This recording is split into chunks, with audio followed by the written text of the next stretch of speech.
Jadi ada perjalanan waktu dari malam pertama, malam kedua, malam ketiga, sampai malam ke-10, dan pas masuk fajarnya yang ke-10, itu pun istimewa. Jadi siangnya istimewa, malamnya istimewa, siangnya istimewa, malamnya istimewa, sampai ke malam ke-10-nya sangat istimewa, fajarnya beda dengan fajar biasa. Kalau waktu Ramadan kan rata-rata nyari malam ganjil kan? Di 10 hari terakhir Ramadan itu kan?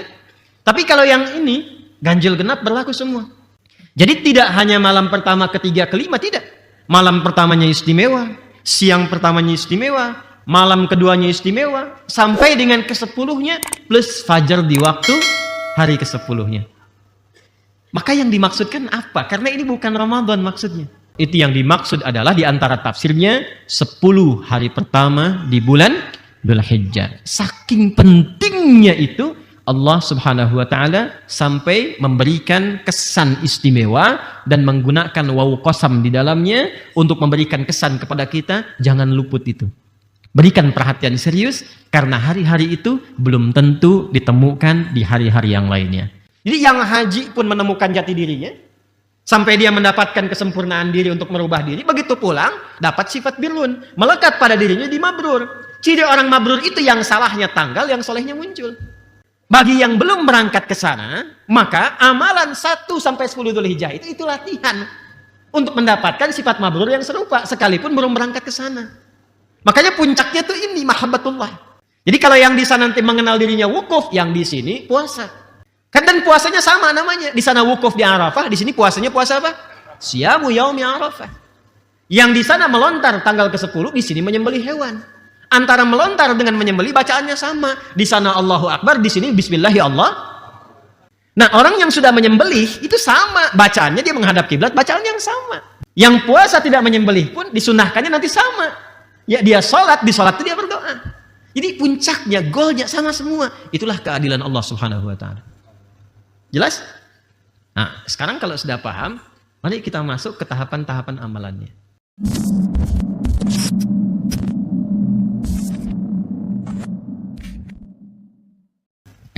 Bismillahirrahmanirrahim. Dari Al-Quran surah ke-89. Al-Fajr. Wal Fajr. Walayalin ashar. Wasyaf'i wal watr.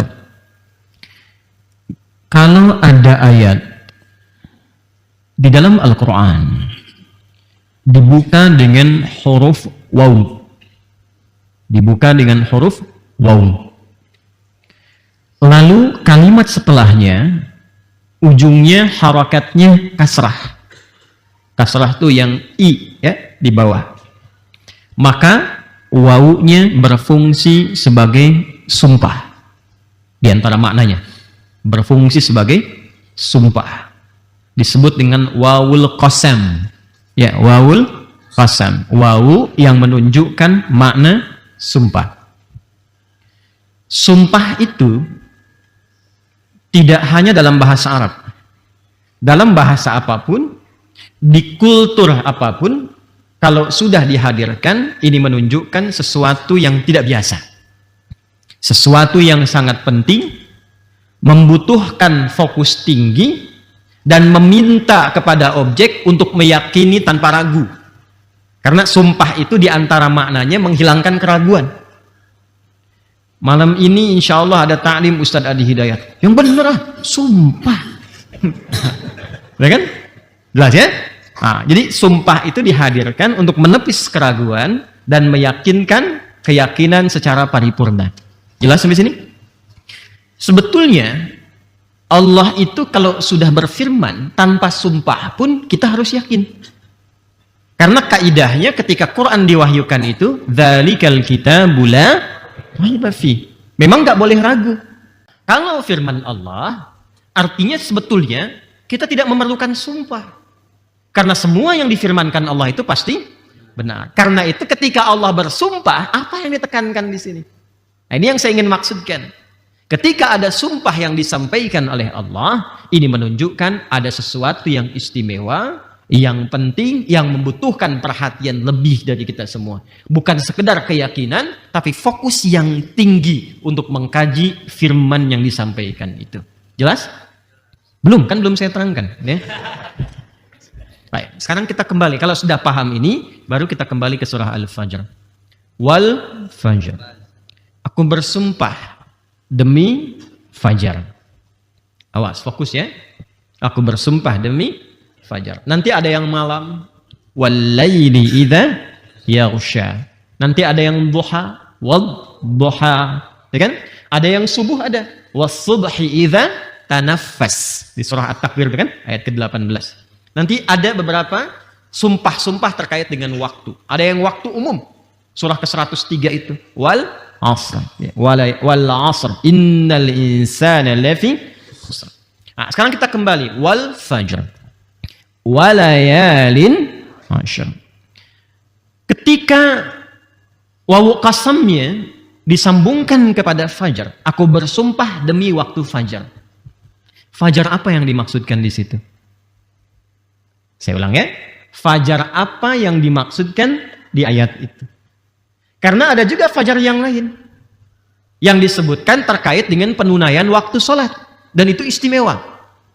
Kita lihat Quran surah ke-17 Al-Isra di ayat 78. Aqimis salata liduluki syamsi ila ghasaqil laili wa qur'anal fajr. Inna qur'anal fajri kana masyhuda. Di situ ada fajar juga. Ya.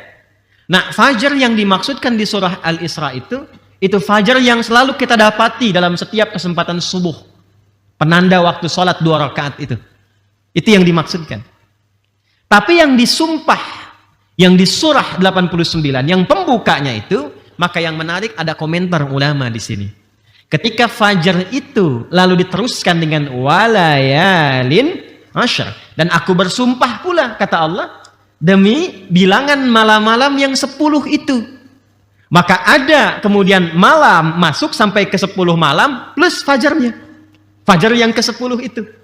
Jadi ada perjalanan waktu dari malam pertama, malam kedua, malam ketiga, sampai malam ke-10, dan pas masuk fajarnya yang ke-10 itu pun istimewa. Jadi siangnya istimewa, malamnya istimewa, siangnya istimewa, malamnya istimewa, sampai ke malam ke-10-nya sangat istimewa, fajarnya beda dengan fajar biasa. Jelas? Nah, sekarang kita ingin cari. Karena kalau waktu Ramadan kan rata-rata nyari malam ganjil kan? Ya kan? Ganjil genapnya kan di Jakarta tuh. Ya kan? Ya, tapi pencarian ganjilnya sampai ke masjid ya. Di 10 hari terakhir Ramadan itu kan? Tapi kalau yang ini, ganjil genap berlaku semua. Ayat 3-nya, wasyaf'i wal watr. Yarhamukallah. Jadi tidak hanya malam pertama, ketiga, kelima, tidak. Malam pertamanya istimewa, siang pertamanya istimewa, malam keduanya istimewa, sampai dengan ke-10-nya, plus fajar di waktu hari ke-10-nya. Maka yang dimaksudkan apa? Karena ini bukan Ramadan maksudnya. Bukan Ramadan. Maka ditafsirlah langsung oleh Nabi SAW. Ditangkap kalimat Nabi itu oleh beberapa sahabat. Di antara yang menangkap kalimat Nabi ini adalah sahabat junior. Masih belia usianya. Ya, Nabi SAW meninggal itu usianya masih rentang antara 13-15 tahun. Tapi sangat luar biasa. Hafal 2000 hadis. Di antara sekian hadis yang beliau hafal itu adalah hadis tentang keutamaan yang 10 ini.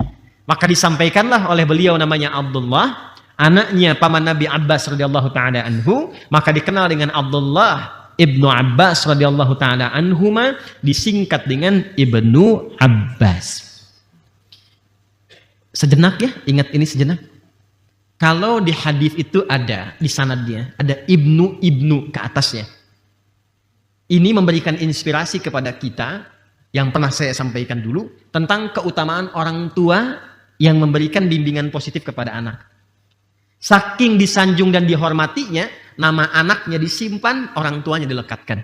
Untuk memberikan kesan ke generasi berikutnya, hei, jadilah seperti ayah ini nih. Jadi seperti ibu ini nih, yang berhasil mendidik anaknya, sehingga setiap pengetahuan yang lahir dari anak itu langsung jadi jariyah untuk orang tuanya. Jangankan isi pengetahuannya, baru disebutkan namanya, doanya sudah mengalir. Karena itu ketika Abbas, seorang pedagang, ya, pebisnis itu, sukses bisnisnya, sukses mendidik anaknya, maka setiap yang diriwayatkan oleh anaknya Abdullah itu, nama Abdullahnya disimpan, disematkan kepada nama ayah, dilekatkan nama anaknya Ibnu Abbas radhiyallahu taala anhuma. Bukan anhu. Ibnu Abbas radhiyallahu taala anhuma. Kalau malam ini saja ada ribuan orang kemudian berkata radhiyallahu taala anhuma, artinya belum diucap hadisnya sudah ribuan doa mengalir untuk ayahandanya itu dan anaknya. Nah, ini kalau ngaji hadis itu begitu. Jadi kita dapat inspirasi. Kalau bukan bapaknya yang hafal Quran, anaknya fasilitasi. Nanti setiap anaknya ngaji, bapak dapat pahalanya. Saya sering rewel mengatakan kalau bisa Al-Fatihah anak itu dari orang tuanya. Supaya setiap dibaca tertuliskan bapak, ibu plus anaknya, bapak, ibu plus anaknya, begitu. Ya? Nah, ini bagian pertama. An Ibnu Abbas radhiyallahu taala anhuma qala Rasulullah sallallahu alaihi wasallam. Satu kali Rasulullah sallallahu alaihi wasallam pernah bersabda. Perhatikan kalimatnya. Ma min ayyamin al-'amalu salihu fihinna ahabbu ila Allahi min hadhil ayyamil 'ashri. Ayatul Hijjah. Dalam kurung nanti tafsir hadisnya Dzul Hijjah. Ma min ayyamin, tidak akan ditemukan bilangan hari dalam perjalanan setahun. Al-'amalu salihu fihinna, saat setiap amal soleh yang dikerjakan di hari-hari itu ahabbu ilallahi, maka naik statusnya menjadi dicintai oleh Allah Subhanahu wa taala. Jadi kalau kita beramal saleh di hari-hari ini, ya, di hari-hari ini, itu setiap amal saleh kita akan naik statusnya dicintai oleh Allah Subhanahu wa taala. Di amal lain belum tentu. Ramadan, ya, Anda salat, Anda puasa. Puasa Anda benar, salat Anda benar, Anda dapat pahala. Diberikan pahalanya berkali-kali lipat, tapi belum tentu amalannya langsung punya nilai dicintai oleh Allah Subhanahu wa taala. Jelas? Jadi masing-masing punya keutamaannya. Teruskan. Min hadhil ayyamil 'ashri. Tidak ada perjalanan hari dalam setahun itu dibandingkan dengan 10 hari pertama ayamin Dzul Hijjah, yaitu di awal bulan Dzul Hijjah. Saya ulang ya, di awal bulan Dzul Hijjah. Jadi, ya tuh, betul kan? Apa yang saya katakan sampai kaget tuh. Wah, iya kata. Gak apa-apa Bu, ya tenang aja. Ya, jadi yang dimaksudkan wal fajr walayalin wasyaf'i wal waqt, itu yang dimaksud adalah di antara tafsirnya 10 hari pertama di bulan Dzul Hijjah. Saking pentingnya itu Allah Subhanahu wa taala sampai memberikan kesan istimewa dan menggunakan wawu qasam di dalamnya untuk memberikan kesan kepada kita, jangan luput itu. Berikan perhatian serius karena hari-hari itu belum tentu ditemukan di hari-hari yang lainnya. Pertanyaannya, ada apa di situ? Bagaimana status amal ketika dicintai oleh Allah dan apa yang harus kita kerjakan di rentang waktu itu? Catat dulu ya, pelajaran pertama dari hadis tadi, motivasi dari Nabi SAW melalui sahabat untuk selalu meningkatkan amal soleh yang berkualitas. Satu itu. Itu sudah viral ya di kitab-kitab syarah hadis, itu sudah biasa. Dua,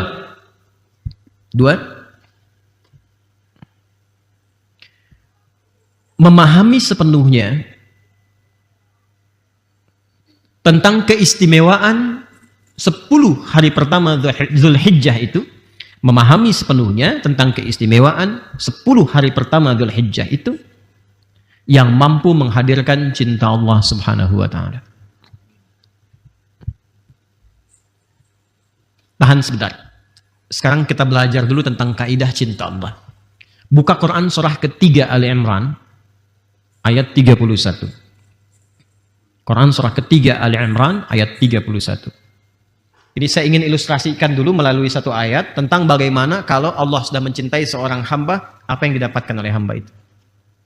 Ada Quran surah ketiga Ali Imran ayat 31. Qul in kuntum tuhibbunallaha fattabi'uni. Tahan, teruskan.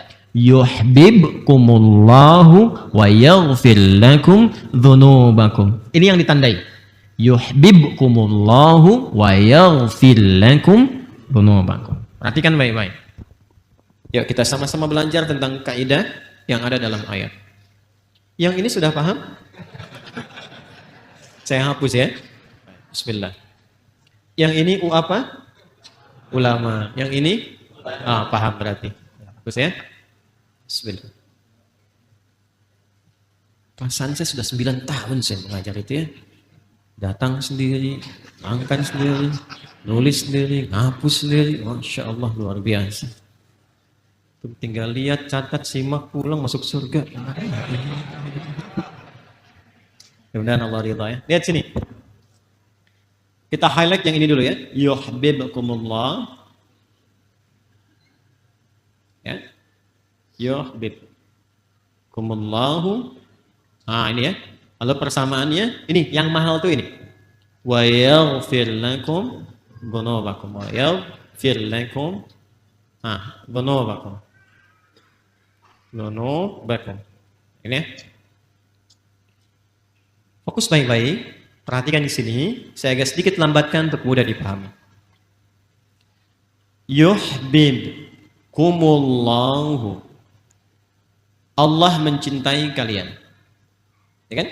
Kalau kita baca dari awal ayat, qul in kuntum tuhibbunallaha fattabi'uni. Katakan Muhammad sallallahu alaihi wasallam, firaukan kepada seluruh hamba-hambaku, jika kalian serius mencintai Allah, maka buktikan cinta itu dengan mengikuti semua tuntunan dari Nabi Muhammad sallallahu alaihi wasallam. Jelas? Kalau itu bisa dilakukan, yuhibbukumullah. Jelas ya? Jadi ini jawab syaratnya nih. Syaratnya in kuntum tuhibbunallah, jawabnya fattabi'uni, jawab syaratnya. Setelah dari situ, apa yang didapatkan? Ini keterangannya. Ya, yuhibbukumullah, maka Allah akan balas mencintai hamba-hamba itu. Allah akan cintai kalian. Ketika Allah mencintai seorang hamba, cinta Allah diberikan, maka apa yang pertama Allah anugerahkan kepada hamba yang dicintai itu? Ternyata bukan dunia. Ingat ya? Ternyata bukan dunia. Awas. Kedudukan, jabatan dalam konteks kehidupan kita, dunia. Harta, dunia. Jadi kalau ada peningkatan harta, jangan langsung dipahami Allah sedang cinta. Kalau ada promosi jabatan, jangan langsung dipahami Allah sedang cinta. Sepanjang belum kita dapati ciri-ciri yang Allah berikan kepada kita. Apa yang Allah berikan kepada hamba yang dicintainya? Pertama kali adalah wa yaghfir lakum dzunubakum. Maka yang pertama Allah berikan kepada hamba itu adalah mengampuni seluruh dosa-dosanya. Mengampuni seluruh dosa-dosanya. Dzunubun itu jamak dari kata dzambun. Dzambun ini bentuk tunggalnya, mufrad, singularnya. Buka surah Ghafir, surah ke-40 ayat 3, Al-Mu'min atau Ghafir, ayat yang ketiga. Ghafiridz dzambi wa qabilit taubi. Ada? Ya? Ghafiridz dzambi. Allah itu punya sifat ghafir. Apa itu ghafir? Yaitu yang mengampuni saat seorang hamba berbuat satu dosa. Jelas ya? Nanti kalau dosanya terakumulasi, sifatnya berubah dari ghafir menjadi ghafar. Ghafarun di Quran surah Nuh itu, ya? Surah Nuh di ayat yang sama 10 sampai 13 itu. Faqultu astaghfiru rabbakum innahu kana ghaffara. Kalau semakin terakumulasi menjadi dzunubun, ada zalimnya, nanti berubah lagi dari ghafir, ghaffar menjadi ghafur. Innallaha ghafurur. Nah ini menariknya, hamba-hamba yang dicintai oleh Allah itu yang pertama Allah berikan kepadanya adalah bukan mengampuni satu dosa, tapi mengampuni seluruh dosa-dosanya. Ini dari ujung kepala sampai ujung kaki. Mata pasti ada dosa itu. Telinga, pendengaran ada dosa. Lisan berkumpul banyak dosa sampai ke ujung kaki. Orang-orang yang mampu mendapatkan cinta Allah itu, nanti Allah akan pertama kali memberikan kepadanya itu apa? Berupa pengampunan dari semua dosa-dosa. Apa ciri hamba yang telah diampuni oleh Allah semua dosanya ini dan mendapatkan cintanya? Maka ciri seorang hamba yang mendapatkan ampunan Allah, dia akan terjaga dari perbuatan maksiat yang pernah dilakukan oleh bagian tubuh yang pernah berdosa itu. Nah, jadi kalau mata ini misal pernah berdosa, lalu ditaubati, diampuni oleh Allah, maka kebiasaan maksiat yang pernah dilihat oleh mata ini, itu nggak dilihat lagi. Dijaga. Jelas ya? Demikian ke telinga, sampai ke lisan, sampai ke ujung kaki. Itu ciri hamba Allah yang taubatnya diterima, dosanya diampuni. Sedangkan bagi hamba yang dicintai oleh Allah Subhanahu wa Ta'ala, itu sudah terjaga dari ujung kepala sampai ujung kaki. Makanya ketika akan berpikir yang kurang baik pun, itu nanti akan diingatkan lewat jiwa takwanya, sehingga keluar yang baik lagi. Lisannya dijaga, keluar tuturnya yang mulia. Dijaga oleh Allah sehingga tidak cepat-cepat memutuskan sesuatu yang berpotensi melahirkan maksiat. Dicinta Allah itu mahal. Ketika cinta didapatkan, maka pemberian pertama Allah mengampuni dosa-dosa hamba dan menjaganya untuk tidak berbuat maksiat dalam kehidupan. Jelas? Saya ingin tanya, lawan dari maksiat itu apa? Taat. Di sini ada maksiat. Lawannya apa? Taat. Maksiat salah tidak? Salah kan? Ini sudah pasti salah. Lawan dari salah apa? Soleh kan? Ingat, lawan dari salah apa? Soleh. Ya kan? Lawan dari salah, soleh. Artinya, kalau maksiatnya sudah ditutup, salahnya diampuni dan dijaga supaya tidak terjebak berbuat salah lagi, pada saat demikian, hamba itu naik status jadi hamba yang soleh, taat di hadapan Allah, dan berpeluang mendapatkan cinta Allah Subhanahu wa Ta'ala. Kalau ini konsisten dijaga sampai dengan wafat, kemana tempat pulangnya? Bukan sekedar surga, tapi di surganya dia akan ditempatkan di satu komplek dengan semua nabi dan rasul dan orang soleh yang pernah berkehidupan di bumi.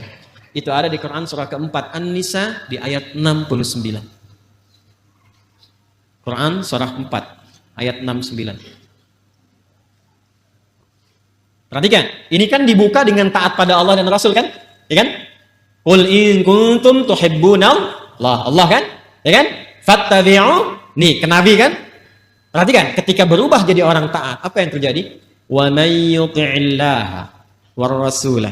Siapa yang mampu konsisten, siapapun. Man itu tawarannya bersifat individual, tapi maknanya bersifat umum, general. Jadi kalau kita mengaji Quran mendapati ayat man bunyinya, maka rasakan ayat itu untuk kita secara personal. Ini Allah menawari kita nih. Siapapun yang mampu konsisten menaati Allah, karena pakai fi'il mudhari, artikan dengan konsisten. Menaati Allah dan Rasul, konsisten sampai dia wafat, faulaika, maka mereka itu ma'alladzina an'amallahu alaihim, akan disertakan, disatukan, tinggal di satu tempat, satu komplek dengan rahmat Allah di surga nanti. Dengan siapa? Satu, minan nabiyyina, dengan semua nabi yang pernah bertugas di bumi. Pernah dengar kisah tentang Nabi Yusuf yang tampan itu? Pernah lihat nggak? Mau lihat? Nanti ada orang yang sekomplek dengan Nabi Yusuf alaihissalam. Masya Allah. Pernah dengar tentang kisah Nabi Ayub itu? Pernah lihat tidak? Nanti ada orang yang sekomplek dengan Nabi Ayub. Masya Allah. Akhi, di mana kamu? Saya di sana. Kamu sama siapa? Syekh Fulan, Kiai Fulan, Ustadz Fulan. Masya Allah tuh orang-orang soleh semua tuh. Antum di mana, akhi? Nah, biasa saja. Tanggamu siapa? Depan saya Nabi Ibrahim. Ping kiri saya Nabi Yusuf. Belakang Nabi Musa tuh. Ping kanan saya Nabi Muhammad sallallahu alaihi wasallam. Masya Allah. Di mana itu? Atas, tinggi banget. Sini lagi kunjungan. Atau nanti ahli surga saling mengunjungi, ya, dari atas ke bawah, dari bawah bisa ke atas nggak? Belum tentu, belum tentu. Jelas ya? Makanya berusaha mumpung masih hidup. Kalau sudah meninggal tinggal penyesalan nanti. Fa asaddaqa wa aqum minas. Ya Allah kasih kesempatan, pengen balik lagi, pengen balik, walau sekejap aja. Jelas ya? Nah, minan nabiyyina was-siddiqina, dan orang-orang jujur dengan agamanya. Dia praktekkan. Kata Allah suruh sholat, sholat. Kata Allah suruh jujur, jujur. Dia praktekkan itu lewat perilakunya. Jujur, tuntunan agama dipraktekkan dengan ya perilaku kehidupannya. Wasyuhada wassalihin, dengan para syuhada dan orang-orang soleh. Wa hasuna ulaika rafiqa. Nah, kalau Anda nanti punya teman begitu kelihatan, cepat tempel itu. Karena itu teman terbaik sampai bisa bersama di surga. Kata Allah, kalau ada yang demikian itu masuk surga mendapati begitu, itu yang terbaik. Sekarang saat di dunia, tempel orang yang punya ciri-ciri begitu. Siapa orang-orang ini? Jadi kalau ketemu orang-orang yang taat dan cinta kepada Allah dan Rasul, tempel dia. Minimal dapat percikan kebaikannya. Ketika mendapatkan percikan itu minimal mudah-mudahan dipertemukan saat di akhirat. Ya. Nah, makanya amin itu sering diucapkan. Betul, karena harapan tertinggi kita masuk ke sini. Baca ayatnya dengan benar. Wa may yuti'illaha war rasula fa ulaika ma'al ladzina an'ama Allahu 'alaihim. An'ama Allahu 'alaihim. Kita kan minta itu setiap hari. Ihdinas siratal mustaqim. Siratal ladzina an'amta 'alaihim. Siapa itu? Dijawab di An-Nisa ayat 69 itu. Minan nabiyyin was-siddiqin wasyuhada'i was-shalihin. Kita tiap hari minta 17 kali.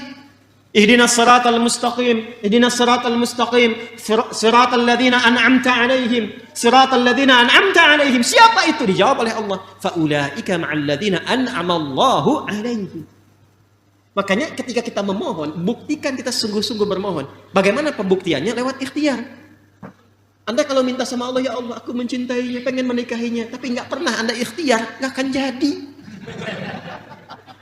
Kalau nggak dilamar-lamar kan nggak jadi. Kenapa ketawa? Udah kan?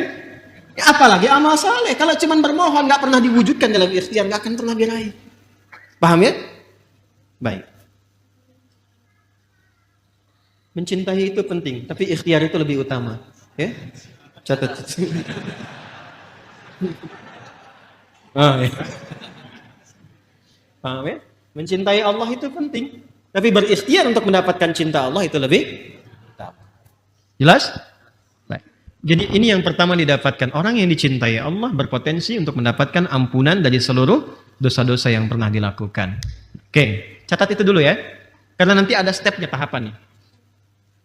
Nah, berita baiknya, semua kurikulum amalan awal Dzulhijjah itu, semua stepnya mengantarkan ke sini.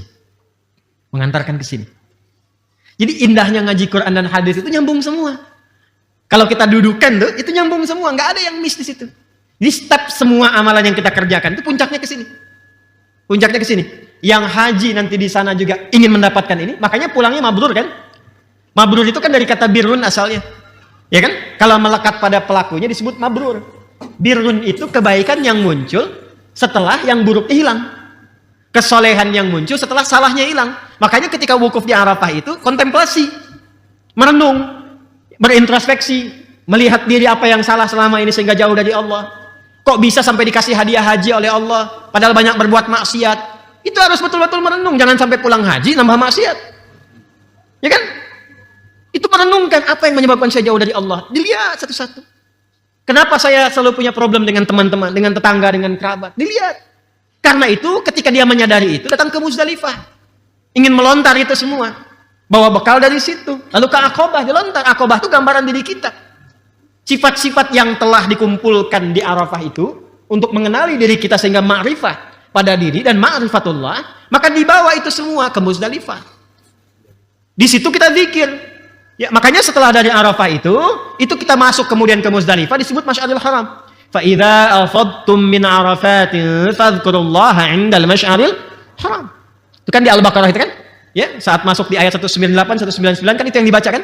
Kalau selesai di Arafah, sudah kenal diri sendiri, sudah tahu apa kekurangannya, tahu yang menyebabkan dia jauh dari Allah, dikasih harta, kasih rizki, tapi kurang syukur, sudah banyak kendaraan, dari sepeda, motor, sampai mobil, banyak aneka ragam, jadi tetangga dekat dengan masjid, rumah samping masjid, jarak nggak ada, langkah yang cukup panjang, ya.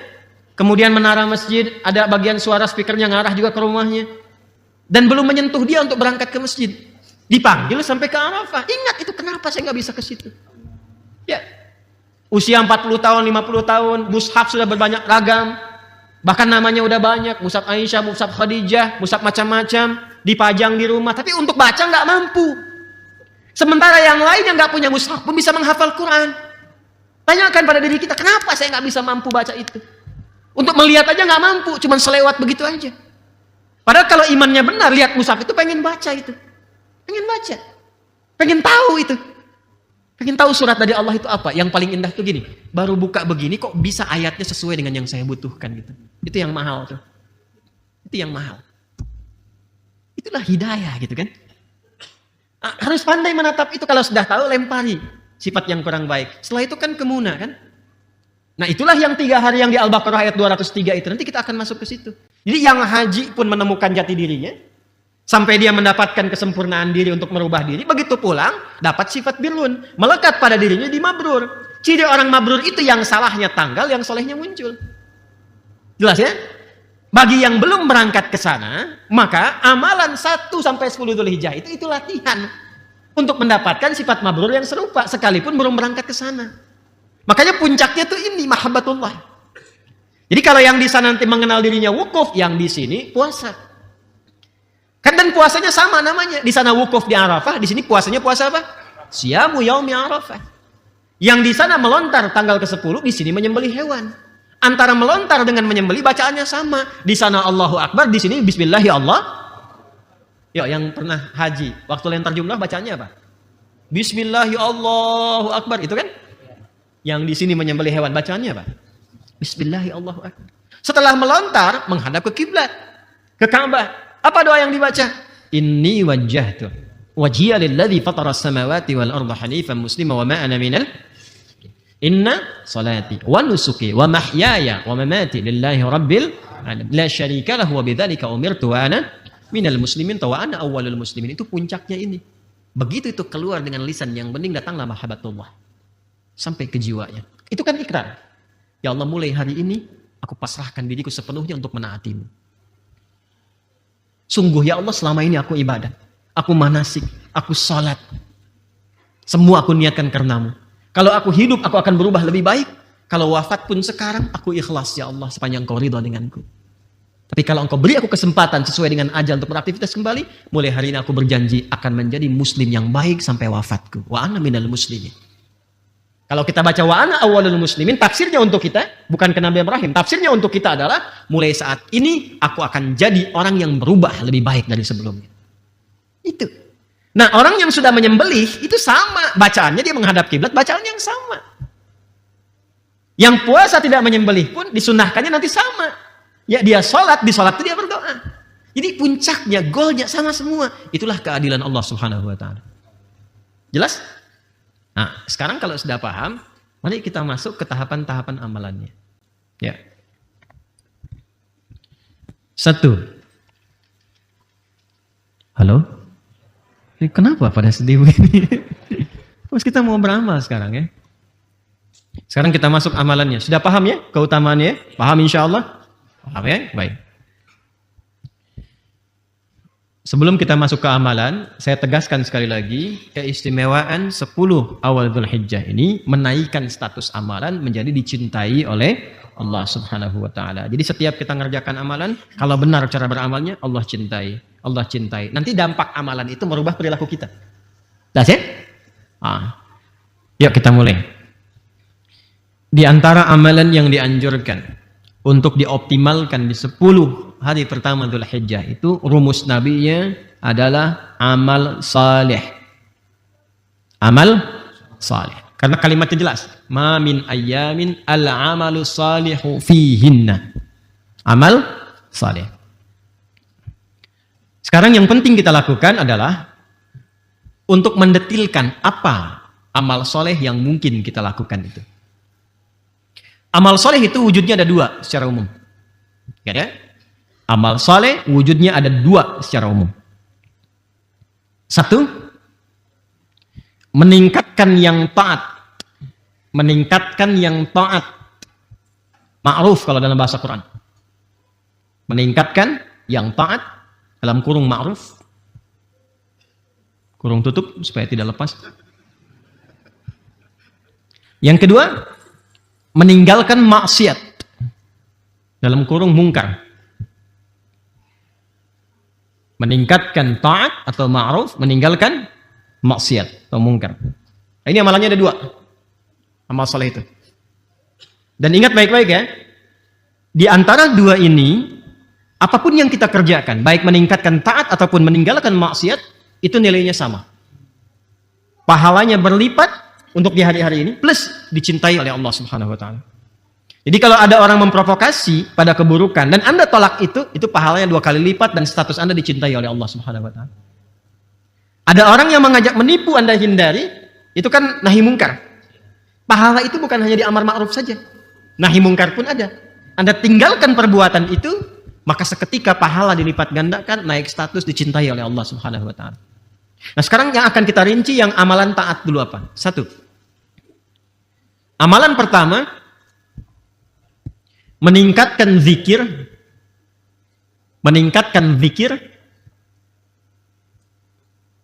khususnya 3 lafaz zikir. 3 lafaz zikir. Oh, zikir itu nanti banyak ya jenisnya ya. Banyak nanti. Doa itu zikir. Quran surah ke-7 ayat 205. Salat itu zikir. Quran surah ke-20 ayat ke-14. Ya. Kalimat thayyibah yang pasca salat subhanallah alhamdulillah itu zikir ya. Quran surah ke-4 ayat 103. Banyak nanti. Baca Quran itu zikir karena Qurannya disebut zikir. Quran surah ke-15 kan ayat yang ke-9. Cuman yang dimaksud di sini nanti yang di-highlight oleh para ulama hadis itu ada 3. 1, bacaan takbir Allahu akbar.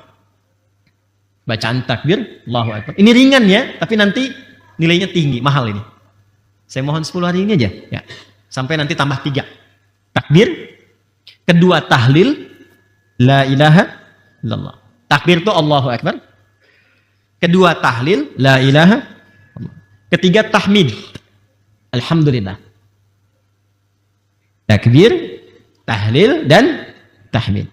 Allahu akbar, la ilaha illallah dan alhamdulillah. Sebentar. Tadi sudah teman-teman catat yang Al-Baqarah ayat 185 itu? Yang ujungnya kan? Baik, kita akan masuk ke sana. Takbir itu biasanya diungkapkan, dibacakan umumnya dalam 3 keadaan. 1, sebagai penunjuk ketaatan dalam ibadah. Ya, untuk meningkatkan ketaatan dalam ibadah ditunjukkan lewat takbir. Paling gampang gini, sholat dibuka dengan apa? Takbir. Nah itu ya, Allahu Akbar. Ingin memberikan kesan bahwa ini saya serius ingin mengagungkan Allah lewat ketaatan beribadah. Karena itu sejak azan pun kalimat pembukanya apa? Allahu Akbar. Ya? Allahu Akbar, Allahu Akbar. Jelas? Maka takbir pertama itu biasa digunakan untuk menunjukkan tingkat ketaatan dalam ibadah. Kedua, takbir itu bisa berfungsi untuk memohon kekuatan dalam berjuang. Ya, kita nggak usah jauh-jauh ke era Nabi, era sahabat. Para pahlawan nasional kita ketika berjuang, apa teriakannya? Allahu Akbar. Ya kan? Bung Tomo kan Allahu Akbar kan? Waktu di Surabaya itu. Dan semua itu, semua pejuang-pejuang kita. Allahu Akbar, Allahu Akbar. Allahu Akbar. Ada nasyidnya kalau nggak salah itu ya?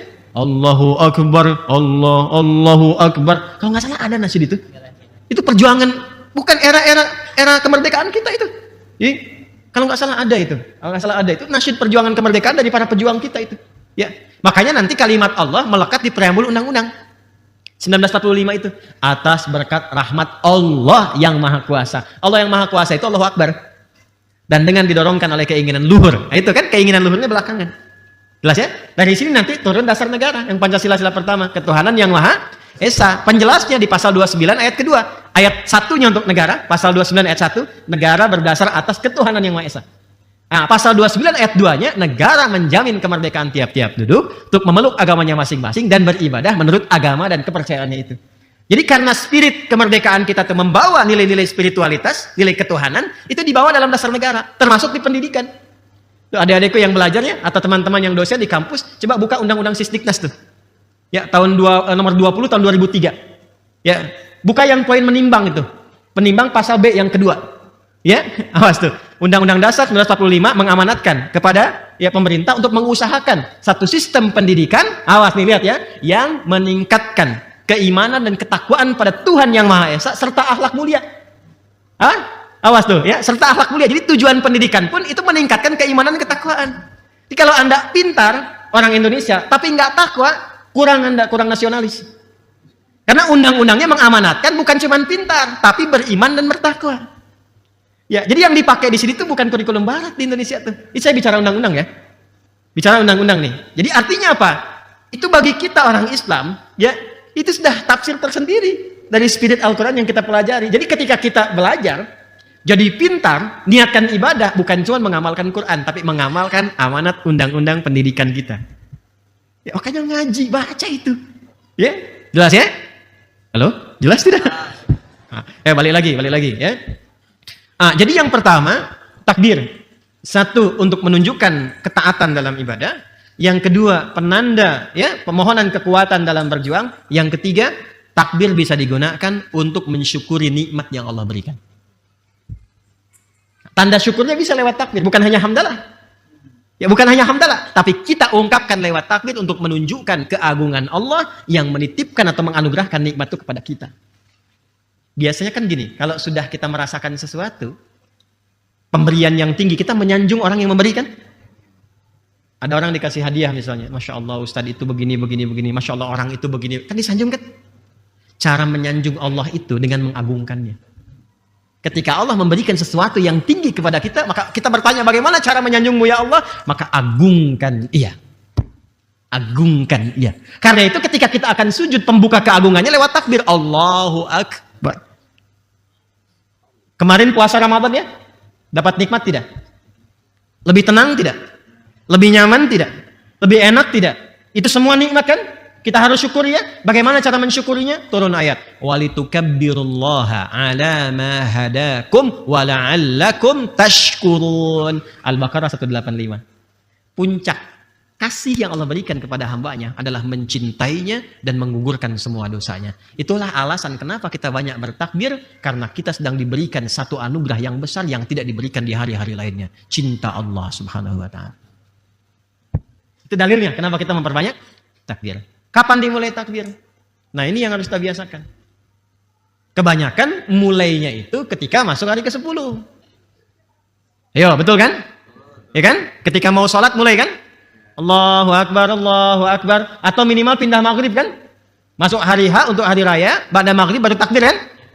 Ternyata sahabat dulu tidak begitu. Khusus untuk yang 10 hari Dzulhijjah, kapan dimulai takbirnya? Yuk kita lihat. Sahih Al-Bukhari. Nomor hadis 969. Tadi dilihat teman-teman yang sudah Anda tuliskan tadi? Ya kita baca ya. Kitabul Idaini 969 paling kanan sebelah atas. Ini betul ya? Tab 13 nih. Ya. Saya bacakan ya. Tadi saya katakan subtopik yang ke-11 kan?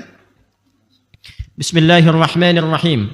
Subtopik yang ke-11. Qala babu fadlil amali fi ayyami tasyriqi. Bab tentang keutamaan amalan di hari-hari tasyrik. Ini sudah masuk ke 11, 12, 13 kan? Menariknya babnya tentang keutamaan hari tasyrik, tapi diulasnya sejak masuk di hari pertamanya. Sampai ke 13. Makanya saya tadi katakan di awal 10 plus 3 kan? Dan kita baru mulai 10-nya kan? Yuk kita baca.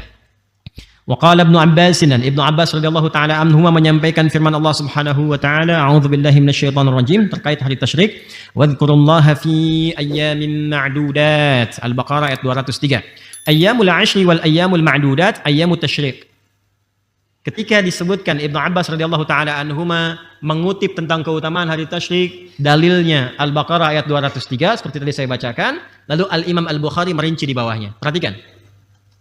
Ayyamul ashri wal ayyamul ma'dudat ayyamut tasyrik. Perhatikan. Ini menunjukkan tentang keutamaan 10 hari pertama di bulan Dzulhijjah plus 3 hari di hari tasyriknya. Lalu apa respon sahabat? Utamanya ketika mengetahui keutamaan ini, teruskan. Ini kita baru masuk ke judul loh. Ya. Wa kana Ibnu Umar wa Abu Hurairah radhiyallahu taala anhuma. Dan adalah kebiasaan Ibnu Umar. Yang dimaksud Ibnu Umar di sini anaknya Umar bin Khattab radhiyallahu taala anhu. Namanya Abdullah. Ada 3 Abdullah yang viral. Abdullah anaknya Abbas radhiyallahu taala anhuma. Abdullah anaknya Umar bin Khattab radhiyallahu taala anhuma, dan Abdullah anaknya Amr bin As. 3. Abdullah anak Abbas, anak Umar, anak Amr. Jelas ya? Dan 3-3-nya luar biasa. Istimewa tuh.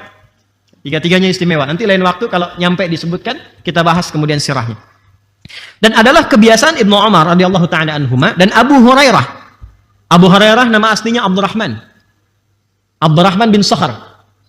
Itu setelah masuk Islam. Masuk Islam di tahun ke-7 Hijrah. Saat usia Nabi sudah memasuki kurang lebih 60 tahun. Masuk Islam. Asalnya Abdus Syams namanya.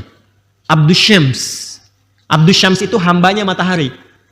Maka ketika masuk Islam, tadinya Majusi, masuk Kristen, lalu masih dalam pencarian, mendengar ada informasi seseorang disebut Nabi di Al-Madinah Al-Munawwarah, pergi ke sana untuk menemukan pencariannya itu. Begitu melihat Nabi, akhlaknya, kemuliaannya, praktek agamanya dalam keseharian, Dan bagaimana praktek yang diikuti sahabat, langsung menemukan kebenaran sejati, berikrar bersyahadat. Itu di tahun ke-7 Hijrah. Maka dirubah namanya dari Abdus Syams menjadi Abdurrahman. Ini dalil tentang kebolehan merubah nama. Sekiranya nama yang diberikan pertama kali atau diterima itu nama-nama yang menjauh dari rahmat Allah Subhanahu wa taala. Apalagi nama yang langsung bertentangan dengan sifat penghambaan kepada Allah. Kayak tadi Abdus Syams, hamba matahari, langsung ganti jadi Abdurrahman, hamba Allah yang maha penyayang. Ya, Walhan misalnya ganti langsung karena itu nama setan. Ya, Walhan, setan penggoda orang wudu, itu yang membuat orang wudu itu selalu gelisah. Ini saya udah wudu apa batal? Wudu atau batal? Walhan sedang bekerja. Jelas. Ada Khanzab atau Khinzib, setan penggoda orang sholat. Ya, Dasim, ya, setan penggoda di rumah. Ya, perempuannya Dasimah. Muslim, mukmin, soim, Dasim. Itu tasrif saja, tasrif ya. Nah, kalau ada nama-nama demikian bisa diganti. Jangan dipotong videonya ya. Ini menerangkan tentang kaidah. Ya, jelas ya? Nah, ini ada Abu Hurairah. Jadi dari Abdurrahman mengikuti Nabi. Nah, ini yang saya katakan tadi di awal, sahabat itu selalu mencari prioritas tertinggi. Jadi ketika melihat Abu Bakar, Umar, ya, Utsman, Ali, Abdurrahman bin Auf radhiyallahu taala anhum jami'an, langsung melihat ke diri sendiri. Di satu nunjuk ke yang lain, 4 ke diri sendiri. Beliau katakan, saya terlambat, kemana aja saya? Maka saya harus menyusul mereka semua. Gitu caranya. Kalau mereka sudah banyak dan lama, banyak dapat dari Nabi, lama bergaul dengan Nabi, saya baru sekarang. Maka caranya, saya harus meningkatkan usaha saya untuk mendekat kepada Nabi. Jadi kalau yang lain 2 jam sehari bersama Nabi, saya 24 jam harus berusaha melihat kebiasaan Nabi. Dinaikkan.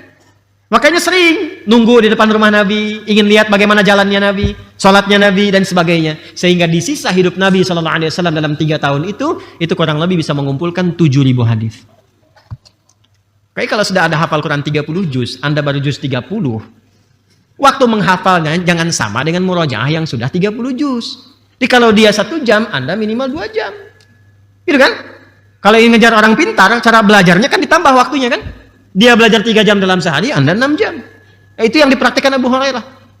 Maka beliau keutamaannya satu itu, yang kedua cepat mengamalkan apa yang dipelajari sehingga nggak lupa. Jadi begitu Nabi menyampaikan tentang bersikap bukan cuma humanis pada manusia, tapi bersikap mulia bahkan kepada hewan dan tumbuhan. Itu langsung dipraktikkan. Singkatnya, bertemu dengan anak kucing liar, yang ada kucing rumahan, ada kucing liar. Kucing rumahan disebut dengan kittun. Kittun diserap ke dalam bahasa Inggris cat. Anak kucingnya kitty, makanya kayak kitten ya, jadi kitty. Makanya Hello Kitty kan kucing rumahan tuh, ya, jadi bantal, jadi kasurnya, jadi macam-macam. Ya, jelas ya. Itu kitten itu dari bahasa Arab, kittun, dari bahasa Arab, seperti sugar, ya, sukar, itu dari bahasa Arab. Ya, nah kemudian kalau kucing liar disebut hurratun, ha besar. Anaknya disebut Hurairah. Ya, sedang jalan, ada dikisahkan ada anak kucing kecil liar kehilangan induknya. Dipraktekanlah ajaran kasih dari Nabi, dibawa itu dirawat-rawat pulang ke rumah, disuapi makannya, kalau dingin diselimuti, kalau berangkat kemanapun dimasukkan dalam jubahnya. Sesekali ketika lewat berpapasan dengan Nabi, keluarlah anak kucing kecil itu, meow, meow, keluar, maka disebut anta Abu Hurairah. Kamu itu sangat sayang dengan anak kucing kecil seperti bapak sayang pada anaknya.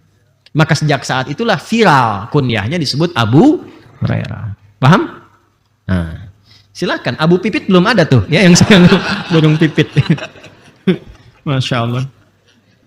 Saya satu kali berangkat umrah dengan salah seorang perwira menengah di kepolisian. Begitu selesai pulang kita dari haram jalan, beliau tanya, Ustaz, kenapa di sini banyak burung gereja? Saya bilang, izin dan itu mu'alaf. Ya, kalau pertanyaan tidak butuh dalil kan tidak perlu terlalu serius juga kan, ya kan? Halo, gitu ya. Ya, kembali ke sini ya. Baik. Apa kebiasaan beliau itu ketika masuk kepada awal-awal bulan Dzulhijjah? Ini bukan langsung masuk tanggal 11, 12, 13. Dari sejak awal. Wa kana Ibnu Umar, adalah kebiasaan Ibnu Umar radhiyallahu taala anhuma wa Abu Hurairah radhiyallahu taala anhu, yakhrujani ila as-suqi fi ayyamil 'ashri. Tolong catat. Mereka bahkan sudah mulai keluar masuk pasar-pasar sejak mulai pertama Dzulhijjah, hari Sabtu. Hari pertama sudah mulai keluar pasar-pasar. Apa yang dilakukan? Yukabbirani wa yukabbiran nas. Mereka mulai bertakbir dan mengisyaratkan, membimbing ya orang-orang yang ada di pasar itu supaya tahu itu awal untuk bertakbir. Jadi takbir itu dimulainya ya, disunnahkannya bukan sejak masuk hari ke-10. Ini hari pertama perbanyak takbir. Sebab Allah memberikan cintanya itu bukan sejak hari ke-10, sejak hari pertama cinta Allah sudah diturunkan. Maka cara mensyukurinya takbir kita. Allahu Akbar, Allahu Akbar, Allahu Akbar. Nah, yang punya rumah makan, kan? Yang punya di mal-mal, punya kios-kios, boleh sejak hari pertama tuh pasang takbirnya. Kalau capek ganti pakai kaset rekam. Allahu Akbar, Allahu Akbar, Allahu Akbar. Ya. Pak, belum kurban. Iya, kurban kan dicari dari ke-10. Yang aku cari sekarang cintanya Allah. Itu. Apa dalilnya? Al-Bukhari, topik ke-13, subtopik yang ke-11. Ya, sebelah kanan paling atas paragraf yang kedua. Gitu. Jelas ya? Ini belum banyak diketahui kan? Tahunya kan hari ke-10 aja, sampai hari ke-13. Mulai. Ya, biasakan oleh kita takbir ke rumah, takbir di kantor, takbir Allahu Akbar, Allahu Akbar. Tapi bukan cuma di lisan, diungkapkan itu supaya sampai ke hati. Ya, jadi manfaat zikir itu ingatnya sampai ke hati. Kalau sudah sampai ke hati, terasa nanti cahaya iman itu. Karena iman itu puncaknya di hati. Ya, pusat iman itu di hati. Innamal mu'minuna alladzina idza dzukirallahu wajilat qulubuhum, bukan ru'usuhum. Bukan lisanuhum, tapi wajilat qulubuhum. Nah, wajilat qulubuhum itu latihannya lewat lisan. Jelas ya? Nah, jadi ini yang ingin saya katakan pertama kali, fi ayyamil 'ashri yukabbirani wa yukabbirun nasu wa yukabbirun nasu. Dan orang-orang ikut bertakbir. Jadi begitu mereka berdua bertakbir, tahu, oh ini mah sahabat Nabi, ini mewarisi ilmu Nabi, pasti ini ada petunjuk dari Nabi. Wa yukabbirun nasu, begitu beliau berdua bertakbir, maka orang-orang ikut bertakbir. Masya Allah. Jangan malu itu. Jangan malu, masa beribadah malu? Undang-undang menjamin. Pasal 29 ayat 2. Ya, dan nggak akan ditangkap polisi. Ya, polisi kalau bisa ikut takbir, TNI ikut takbir, yang muslim-muslim. Ya kan, kita ikut takbir di sunnah. Ya kan? Ya, sesuai dengan tempatnya. Bukan lagi upacara, hormat, Allahu Akbar ya. Disiplin kena. Berarti ya? Nah, pada tempatnya, secara proporsional. Tapi, ungkapkan ekspresi syukur kita atas cinta Allah yang diberikan itu dengan rasa bangga, bukan dengan rasa malu. Makanya akhwat tuh berjilbab jangan malu, jilbab. Negara melindungi, ya kan? Kemudian juga Quran memberikan apresiasi dan tinggi di hadapan Allah. Antum jangan malu, takbir kita. Jelas ya?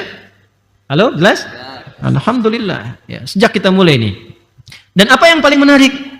Wa yukabbirun nasu bitakbirihima. Maka orang-orang pun ikut takbir karena takbir keduanya. Wa kabbara Muhammad bin Ali khalfan nafilati. Masya Allah. Dan Muhammad bin Ali itu selalu mulai takbir setelah menunaikan nafilah. Dia sejak hari pertama itu. Kalau sudah sholat fardu, sholat sunnah, sendiri bertakbir. Takbir, Allahu Akbar, Allahu Akbar, Allahu Akbar. Nah, itu sudah dimulai itu. Ya, hari-hari pertama kita mulai banyak bertakbir. Silahkan. Masuk kendaraan. Ini pulang sini nih. Ya, daripada komen yang nggak jelas tuh. Isi takbir. Halo? Dengan? Isi takbir di jalan. Allahu Akbar, Allahu Akbar. Cilok Pak, Allahu Akbar. Ya, alhamdulillah. Jelas ya? Masya Allah. Ah, jadi ini amalannya ada, dalilnya ada. Agak cepat. Kita minta 5 menit lagi apa? 5 menit ya? Mudah-mudahan sampai. Lebih alhamdulillah. Lalu selain takbir apa kurikulumnya? 1, saya cepat. Tingkatkan amalan fardu melalui peningkatan amalan sunnah. Tingkatkan amalan fardu melalui peningkatan amalan sunnah. Salat ada yang fardu? Berapa rakaat? 17 rakaat. Berapa waktu? 5 ya. Nanti setelah salat fardu itu tingkatkan zikir yang tadi itu, takbirnya, tahlilnya, tahmidnya, ya. Yang subhanallah, alhamdulillah, Allahu akbar tambah dengan tahlil la ilaha illallah, ya. Tambah dengan la ilaha illallah. Jelas? Baik. Nah, setelah itu tingkatkan amalan sunnahnya. Salat ada yang fardu, ada yang sunnah tidak? Mulai sekarang, seperti pernah kita tuliskan sebelum Ramadan, semua jenis salat sunnah keluarkan sekarang.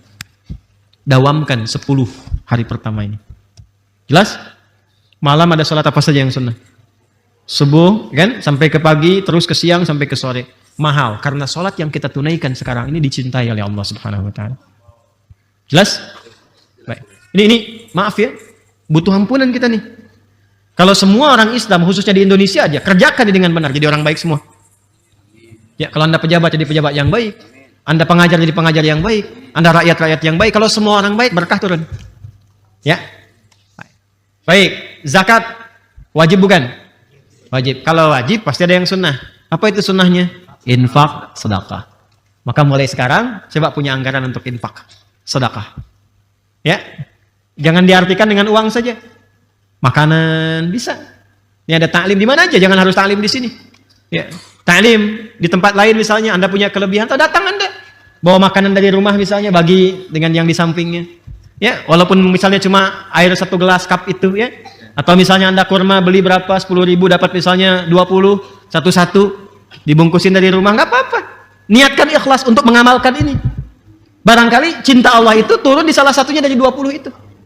Ya, jangan dilihat betapa mahalnya, tidak. Ya. Ya mulai yang dagang-dagang itu. Niatkan sebagiannya. Tapi Anda juga jangan tidak sopan. Pak, Bu, seharusnya untuk 10 hari pertama. Dengar nggak tadi Ustaz ceramah? Ya. Baik, ayo yang punya pakaian lebih, yang punya makanan, cari teman-teman dekat, tetangga, kerabat dan sebagainya, bagi. Niatkan untuk mencintai Allah Subhanahu wa taala hari ini. Jelas? Baik, 3, Quran. Hatam, usahakan hatam ya. Hari ke-10 tuh hatam tuh malamnya. Jadi tinggal bertakbir malamnya. 30 bagi 10 berapa? 3 juz. Per hari 3 juz. Bismillah. Ya, gampang kok itu. Ya, insyaallah. Kalau mau dalam sepekan bisa. Bahkan 6 hari. Sehari 5 juz. Ya, cara paling gampang gini supaya nggak kerasa, bagi setiap waktu sholat. 5 juz dibagi waktu sholat, berarti sekali waktu sholat berapa? 7 juz. Kalau susah bagi 2, sebelum sholat, setelah sholat. Jadi kalau kita ngajinya begitu, selesai. Insya Allah ya. Jadi kalau misalnya 1 juz itu 141 ayat di Al-Baqarah plus Al-Fatihah, dibagi 2 kan berapa? Sekitar 70-an kan? 70 teman-teman, kalau itu dibagi 70 ayat misalnya sebelum sholat, berapa banyak sih bacanya? Ya kan? Berapa lama bacanya? Ya, kalau 10 ayat itu kita butuh misalnya 2 menit, berarti cuma 14 menit, 15 menit investasinya. 15 menit sebelum sholat, 15 menit setelah sholat. Kalau konsisten seperti itu, untuk 10 hari ini aja, 6 harinya langsung khatam Quran 30 juz. Selebihnya tinggal doa. Jelas? Sholat sunnah sudah, infak sedekah sudah, baca Quran sudah. Kemudian yang ketiga, yang keempat, baik. Kalau Anda ingin gabungkan semua itu, digabungkan, amar ma'rufnya ada, nahi mungkarnya ada, puasa. Saya ulangi, puasa. Boleh dari sejak hari pertama. Saya ulang, boleh dari sejak hari pertama. Awal Dzulhijjah, kedua, hari ketiga, hari keempat, hari kelima, terus sampai hari ke-9. Nah, ya? Kalau misalnya tidak memungkinkan, diperbanyak.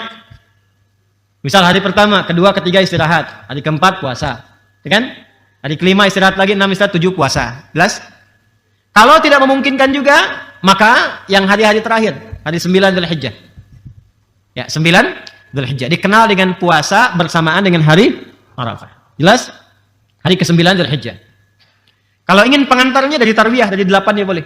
Ya, misalnya saya agak berat kalau dari hari 1, maka silahkan incar yang 8 dan 9. 1 sampai 7 kita penyesuaian dulu. Penyesuaian. Kalau mampu dilakukan, apa yang didapatkan? Siyamu yaumi Arafah. Ingat, yukaffiru sanatal madiyah wal baqiyah. Puasa yang benar ditunaikan di momen Arafah itu, hari Arafah itu, maka berpotensi menggugurkan dosa setahun berlalu. Dan perhatikan cara menerjemahkannya. Awas, jangan salah menerjemahkan. Mengampuni dosa setahun berlalu dan menjaga tidak berbuat dosa setahun yang akan datang. Awas ya. Awas, hati-hati, jangan salah paham. Mengampuni setahun yang lalu dan setahun yang akan datang, lalu salah paham. Udah diampuni nih setahun yang datang, udah puasa. Oh, udah deh, ikut tali malam Jumat, HP jamaah kan diambil kan? Itu HP orang, setahun udah investasi. Itu salah. Karena ciri diterima puasanya adalah dengan dia bertobat di situ diampuni dosa yang sebelumnya. Dan dengan dia bertobat dijaga tidak berbuat salah di setahun berikutnya. Terjaga perbuatan dia, itu maksudnya. Jelas? Baik, amalan selanjutnya nanti kurban. Amalan selanjutnya apa? Kurban. Jadi kalau ada anggaran silahkan disiapkan untuk kurban, ya kan? Tinggal nanti puncaknya saat menyembelih itu sambil kita bertakbir setelah sholat Id dan seterusnya. Pelajaran tentang itu insya Allah kita akan sempurnakan di pekan depan. Ya, pekan depan nanti khusus kita bahas tentang cara menjalani puasa Arafah. Ya, dan puasa-puasa yang kita jalani sekarang. Karena harus ikut ke sini skenarionya. Bukan puasa biasa.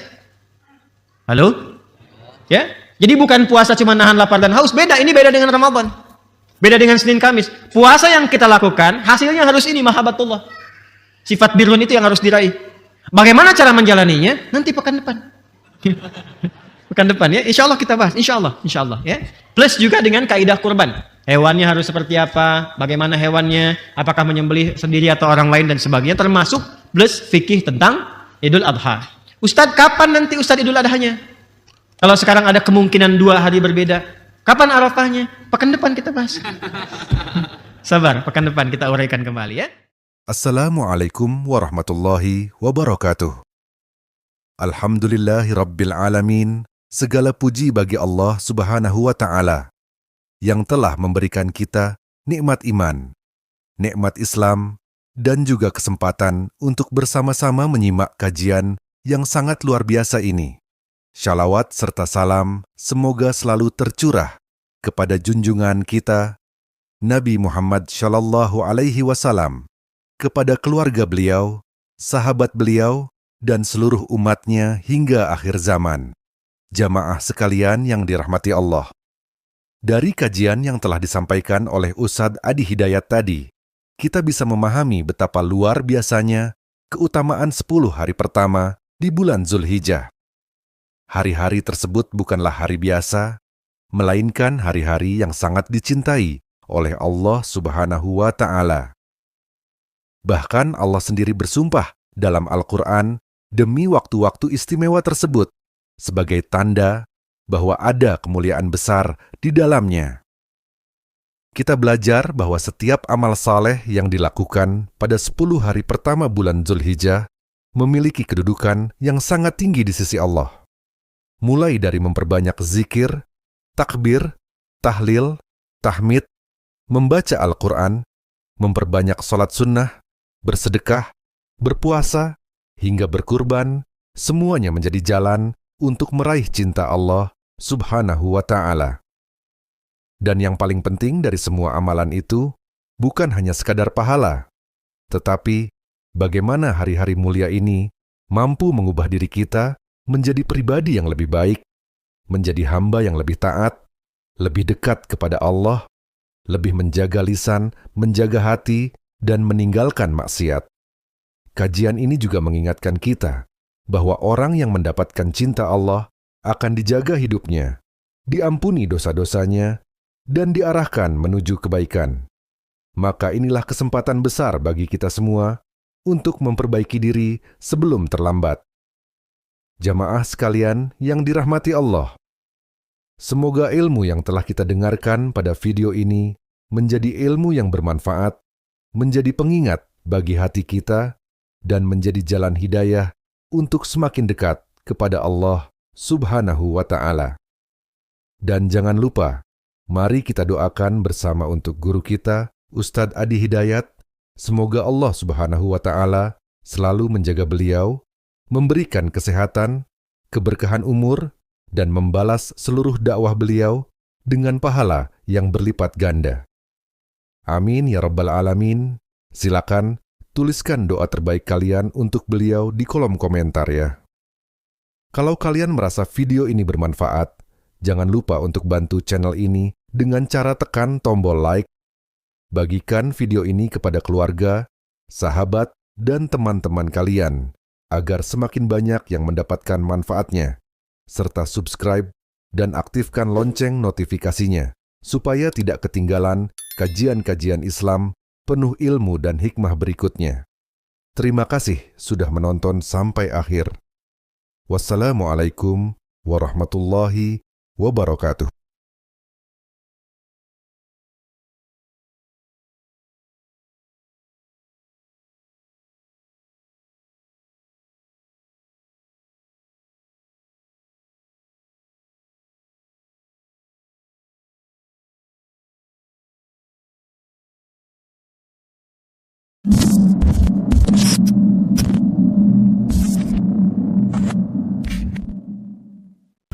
Ya, jadi ada 10 hari yang paginya istimewa, malamnya istimewa.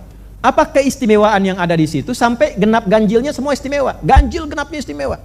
Kalau Ramadan kan kadang sering memburu ganjilnya kan? Malam ganjil kapan ya? Malam ganjil kapan ya gitu kan? Kalau yang ini ganjil genap semua istimewa. Ya. Wasyaf'i wal watar. Baik yang genap, yang ganjil semua nilainya sama.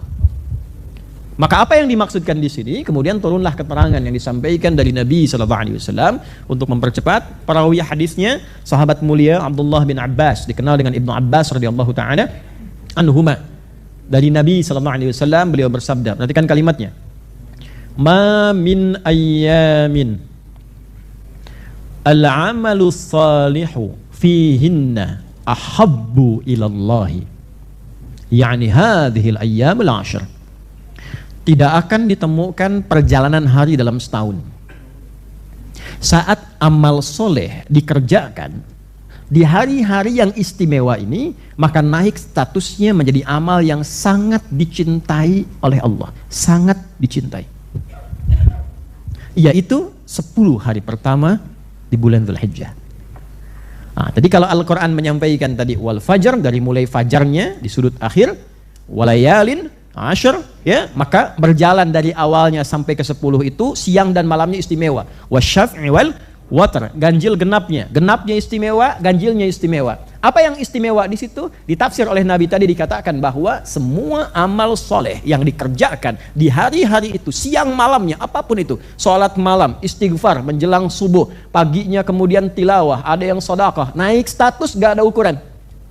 Ini tadi kan kita bahas dengan panjang lebar, 10, 700, sekian, ini nggak ada ukuran. Naik langsung ke titik tertinggi. Dicintai oleh Allah. Ya. Kemudian sahabat mengkonfirmasi, ya Rasulullah, wahai Rasulullah. Perhatikan kalimatnya. Ketika mengkonfirmasi keterangan Nabi, yang disebut bukan nama Nabinya. Misal, ya Muhammad SAW. Misal. Tapi disebutnya ya Rasulullah, wahai utusan Allah. Kalau disebutkan Rasulullah, maka yang dimaksudkan penekanannya kepada fungsi risalahnya, bukan kemanusiaannya. Dengan keyakinanku engkau utusan Allah, engkau menyampaikan satu kemuliaan yang diturunkan, diilhamkan, diwahyukan oleh Allah, disebutkan dalam lisanmu, dengan kemuliaan engkau sebagai Rasulullah, membawa risalah pesan tadi dari Allah. Walal jihadu fi sabilillah, apakah jihad fi sabilillah bisa menandingi keutamaan 10 hari itu? Perhatikan kalimat Nabi ya. Walal jihadu fi sabilillah, bahkan jihad fi sabilillah pun tak mampu menandingi keistimewaan 10 hari itu. Sebentar, belum selesai. Illa rajulun kharaja binafsihi wa malihi falam yarji' min dzalika bisyai'. Kecuali satu saja amalan tertinggi yang gak bisa disaingi oleh apapun, yaitu seseorang yang berjuang mempertaruhkan jiwa dan hartanya sampai meninggal. Misal mau haji, ini kan berjuang dengan jiwa dan harta. Fisiknya kan bergerak, hartanya nabung kan, meninggal, itu paling tinggi derajatnya. Tapi jangan batasi sampai haji, karena semusim saja kan, setahun sekali kan, waktunya tertentu kan. Apakah lupa kalau teman-teman yang pria, yang para ayah, para suami bekerja itu kan kalau diniatkan karena Allah, jihad fisabilillah. Anda keluar mencari nafkah, berangkat dengan hartanya, kadang naik ojek, kadang naik bis, naik macam-macam, bergelut dengan kemacetan, lelah, capek, meninggal untuk menaati Allah. Itu fisabilillah. Ibu mengandung, merawat anak. Makanya kalau bisa Bu, kalau bisa dirawat sendiri, jangan titipkan orang. Rawat. Sehingga anak ibu itu tahu Al-Fatihahnya dari lisan ibu. Dibaca sepanjang hidupnya. Kalau ibu duluan meninggal, anak itu baca Al-Fatihah, terang kuburan ibu. Bukan tahu dari orang. Walaupun tidak dilarang. Lancar baca Al-Ikhlasnya dari antum tuh, dari ayahnya. Talakikan walaupun cuma Al-Ikhlas. Supaya ketika dia baca, Anda mendapatkan saat hidup pahala mengalir pada Anda, saat Anda meninggal, itu kuburan menjadi terang karena bacaan anak. Karena Fatihah itu pasti sehari 17 kali. Kalau anak itu sholat, cahayanya dalam. Ya? Tidak salah. Kalau kita belum punya kemampuan, kita kirimkan pada guru lain, uangnya dari kita kan. Titipkan, berangkat, dapat bagian juga. Tapi niatkan lillah. Ya, kita ini pasti akan pergi. Itu kan sudah dituliskan, pasti meninggal. Coba dipakai logikanya, jangan hanya untuk dunia saja. Kita diberi akal ini, jangkauannya sampai ke akhirat. Kan kalau dunia itu aktif sekali. Kalau pindah ke sini harus begini, omsetnya sekian. Coba omset akhiratnya udah berapa sampai hari ini tuh? Hitungan akhirat, kan nanti ditinggalkan ini. Saat pergi nanti, bekalnya berapa yang dibawa? Coba tabungan akhiratnya dicek tuh. Ya, kan bisa dirasakan itu. Tapi bukan akhirat cek, wah cuma di bank berapa sekarang, ini berapa pajaknya berapa. Nanti hitungan akhirat udah pernah dicek belum tuh? Ya, amal soleh diambil oleh kesalahan, amal soleh bisa diambil oleh amal salah. Ya, hari ini berzikir, tapi di saat yang sama mencela orang lain, diambil pahala zikirnya diberikan pada yang dicela. Udah pernah dihitung belum? Itu coba dicek. Nah, itu yang kita coba kembangkan, maksimalkan. Ya, jadi pengertian jihad fi sabilillah itu jangan dipahami dalam konteks medan tempur saja. Ya, berjuang membela agama, bela bangsa, bela negara. Kenapa ada bela negara, bela bangsa? Sebab ketika dibela, tenang, nyaman, kita nyaman sholatnya, nyaman ngajinya. Ya, kalau terganggu keamanannya, ngaji susah, sholat nggak nyaman. Kenapa akhirnya kemudian bela bangsa, bela negara? Bagian dari jihad. Ada resolusinya. Karena bertalian, beririsan langsung dengan kenyamanan kita ibadah. Tarik. Nah, di luar itu kalau tidak ada itu, maka belajar itu fisabilillah. Makanya antum belajar yang benar.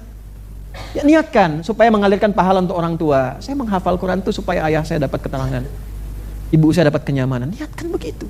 Itu motivasi paling kuat. Apa coba bolak-balik kampus, nitip absen, ujian minjem catatan teman, apa faedahnya itu? Niatkan ibadah ya akhi. Waktu niatkan ibadah. Ya, supaya Allah ridha. Ya, supaya ilmunya kepake, bukan ilmu dipakai itu saat ujian, selepas ujian lupa semua. Itu bukan belajar yang baik. Ya, bawa ilmunya, terapkan dalam kehidupan. Nah, ini yang dimaksud jihad fi sabilillah tingkat tertinggi. Kalau itu tidak ada, maka semua amalan itu 10 hari ini naik status, itu yang nomor 1. Paling tinggi. Ketika sholat langsung dicintai Allah, baca Al-Quran dicintai Allah, sedekah dicintai Allah, tingkat paling tinggi. Dan itulah hanya terjadi 10 hari selama 1 tahun. Itulah awal pembuka Dzulhijjah, tanggal 1 sampai 10 Dzulhijjah. 1 sampai 10. Makanya kenapa yang ke-10-nya itu dirayakan, gembira, senang. Ya, bahkan kalau di Arab itu Idul Adha itu lebih gembira, lebih bahagia dibandingkan Idul Fitri. Ya, Idul Fitri itu rindu Ramadan. Begitu Idul Fitri, takbirnya tuh takbir gembira karena berubah jadi baik. Terus rindu Ramadan lagi. Saya kangen Ramadan, ya Allah, berpisah Ramadan, Allahu Akbar, Allahu Akbar. Kalau ini beda. Idul Adha itu karena dia bertambah mendapatkan cinta Allah sehingga merasa menjadi lebih dekat dengan Allah. Kan kalau dicinta itu lebih dekat kan? Ya, orang tua cinta pada anak, tandanya hubungannya lebih dekat. Qurba itu dekat. Semakin dekat namanya kurban. Kurban itu asalnya bukan potong hewan. Asalnya kedekatan yang bertambah lebih, bertambah lebih, bertambah lebih. Bagaimana cara kita menata diri supaya terus bertambah dekat dengan Allah? Maka latihannya dilakukan tanggal 1 sampai 10. Karena motivasinya ingin lebih dekat dengan Allah, Allah balas dengan menurunkan cintanya. Maka dijadikanlah semua amalan itu dicintai oleh Allah. Nah, ini dasar berpikirnya. Dan ini real. Jadi kenapa berbahagia, senang, Allahu Akbar, Allahu Akbar. Dan takbirnya, Umar bin Khattab, memulai takbirnya bukan di hari ke-10, bukan saat maghrib. Hari ke-9 itu ba'da fajar, beliau sudah takbir, saking senangnya, saking merasanya, 5 menit kok, saking merasanya cinta dari Allah. Allahu Akbar, Allahu Akbar, Allahu Akbar. Ya, yang kita kerjakan kan sunnah, ya, dari mulai 10 kan, 11, 12, 13. Ramadan hari ke-1 saja, Syawal kan, selesai Ramadan, Syawal 1 hari saja. Dzulhijjah tidak, 10-nya takbir, 11-nya takbir, 12-nya takbir, 13-nya kenapa takbir? Karena bahagia semakin dekat dengan Allah dan merasa dicintai Allah. Tuh. Nanti ada tandanya. Nah, sekarang kita bahas dulu amalannya. Setelah itu kita masuk kepada tanda seseorang berhasil melakukan amalan ini. Yang di Mekah bagaimana tandanya, yang di sini seperti apa tandanya. Lalu menjaga konsistensi itu minimal sampai kita meninggalkan dunia ini. Itu batas minimalnya. Jelas? Halo, jelas? Baik. Sekarang kita mulai. Bismillah. Jangan khawatir ya. Yang tertinggal nanti kan ada rekaman yang bisa dilihat ulang. Kalau mau baca juga ini ada kitab yang saya bawakan jadi referensi ya.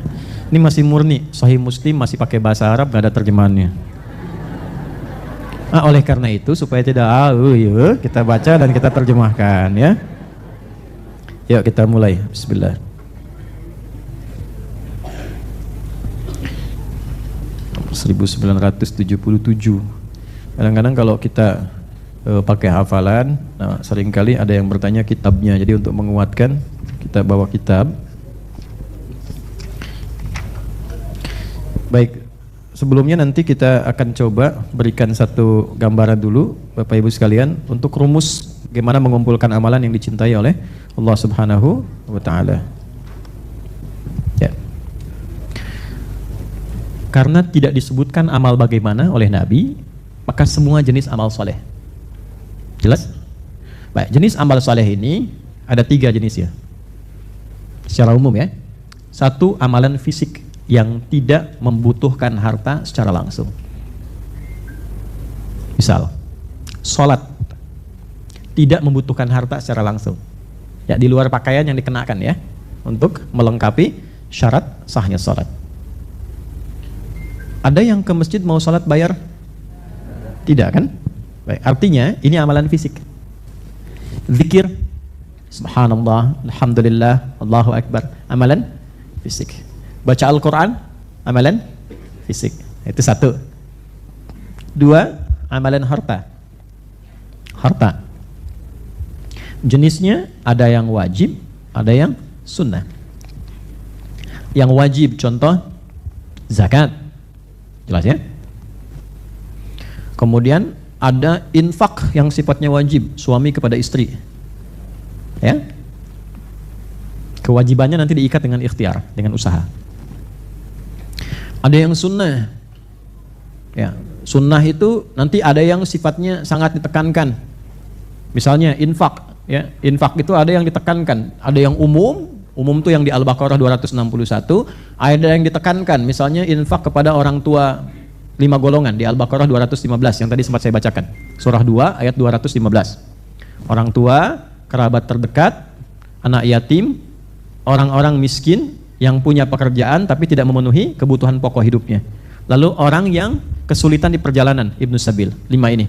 Yas'alunaka madza yunfiqun qul ma anfaqtum min khairin falil walidain, orang tua, wal aqrabin, kerabat terdekat, wal yatama, anak-anak yatim, wal masakin, orang-orang yang punya pekerjaan tapi tak mencukupi kebutuhan pokok hidupnya, wabnis sabil, dan orang yang kesulitan di perjalanan. 5 ini.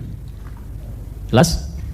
Nah, kemudian nanti orang yang dalam keadaan kesulitan pekat, terzalimi, seperti yang di Palestina, beberapa tempat yang lain dan sebagainya. Nanti ada yang sifatnya dekat, ya, ada yang sifatnya jauh, zawil junubi, jauh. Sudah, pelan-pelan. Intinya apa? Yang kedua, amalan harta, yang ketika dikerjakan harta keluar. 3, ada amalan fisik dan harta sekaligus. Contohnya haji. Ya, saya sedang bicara di 10 hari pertama ini ya. Contohnya apa? Haji. Haji itu dilakukan fisik dan harta sekaligus. Kalau kita urutkan, cinta Allah turun, amalan fisik cinta turun. Tapi di atas amalan fisik ada amalan harta. Artinya kalau ada orang beramal dengan harta, tambah lagi cinta Allah di atas yang pertama. Jelas? Kalau ada orang berhaji, tambah lagi cinta Allah di atas yang pertama, di atas yang kedua. Kalau benar hajinya. Makanya ketika ada orang haji, benar hajinya, cinta Allah turun, itu sudah bukan bicara gugur dosa lagi, langsung surga. Wal hajjul mabruru laisa lahul jaza illal jannah. Haji yang mabrur, yang benar, yang menghilangkan kesalahan-kesalahan hidup, merubah perilaku jelek menjadi baik, dipertahankan sampai meninggal, tidak ada pahala yang sepadan kecuali surga. Sudah, itu nggak ada hisab, selesai. Karena kesalahan nggak ada, dihapus, gugur semua, gugur, selesai, surga. Kalau benar hajinya dipertahankan sampai meninggal. Ya, dan nggak mudah itu, nggak mudah. Jelas sampai sini? Baik, nah sekarang yang kita bahas, kita kumpulkan, turunkan amalan-amalannya, mau apa saja. 1, amalan fisik ya, yang bisa kita keluarkan. Sholat, keluarkan semua jenis sholat yang bisa dikerjakan menjadi amalan harian. Yang paling pokok. Latihan. Fardu, sudah jelas. Ada 5 waktu. Berapa rakaat, Bu? 17. Kemudian ada yang nafilah, hukumnya sunnah. Nafilah, sunnah. Nah, ini mungkin yang perlu diinformasikan, karena setiap dikerjakan naik status, langsung Allah cinta. Ya. Yang ini rawatib dulu. Ya. Yang ditunaikan beriringan dengan sholat fardu. Bisa sebelum, bisa setelah. Ya, ada 12 rakaat.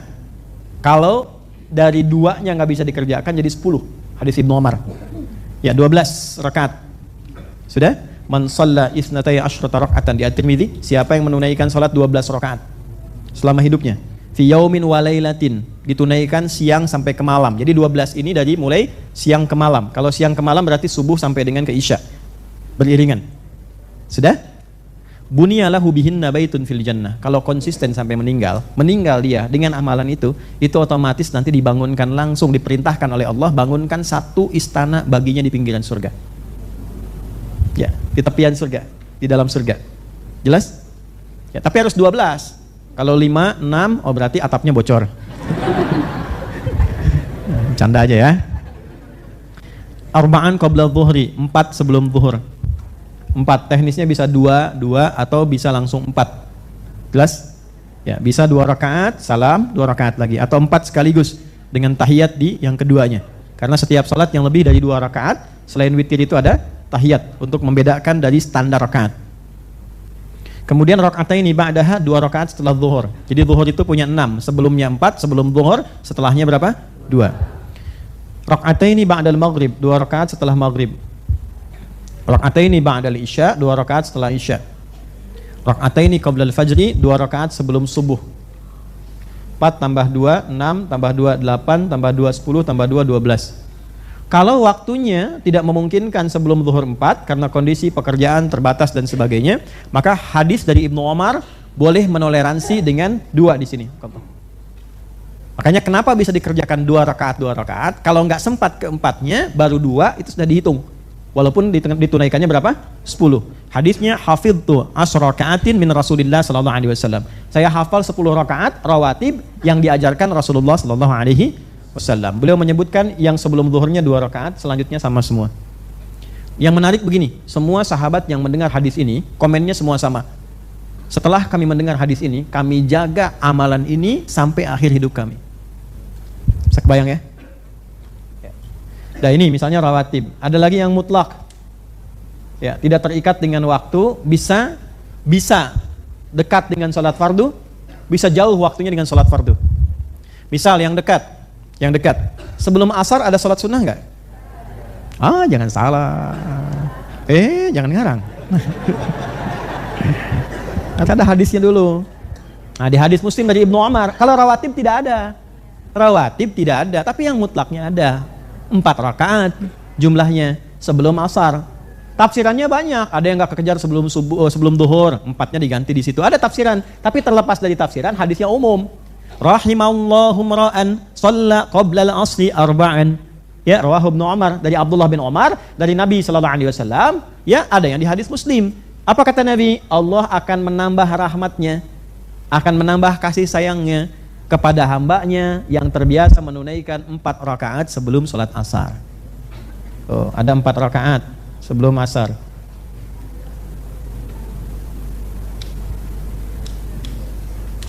Jelas? Tapi tetap asarnya ditunaikan. Awas ya. Apalagi subuh ke zuhur, ada apa lagi? Duha dibagi 3 bagian waktunya. Awal duha dinamakan syuruk. Syuruk itu awal duha. Awal duha itu syuruk. Ya, syuruk. Kalau mau dikonversi ke waktu gampang. 1 jam setelah sholat jadwal subuh itu 1 jam. Kalau mau tambahkan dikit, tambah 5-10 menit. Misalnya subuhnya 4.35, tambah 1 jam berarti 5.35, tambah 10, tambah 5 menit, berarti 6 kurang 1/4 sudah bisa syuruk. Jelas pahalanya apa? Masya Allah, senilai haji dan umroh. Ya, bukan haji dan umroh, senilai haji dan umroh. Mau kemana? Haji dulu. Alat. Awas tuh. Jangan salah kesimpulan tuh. Ntar besok gak ada yang ke Mekah kalau salah kesimpulan.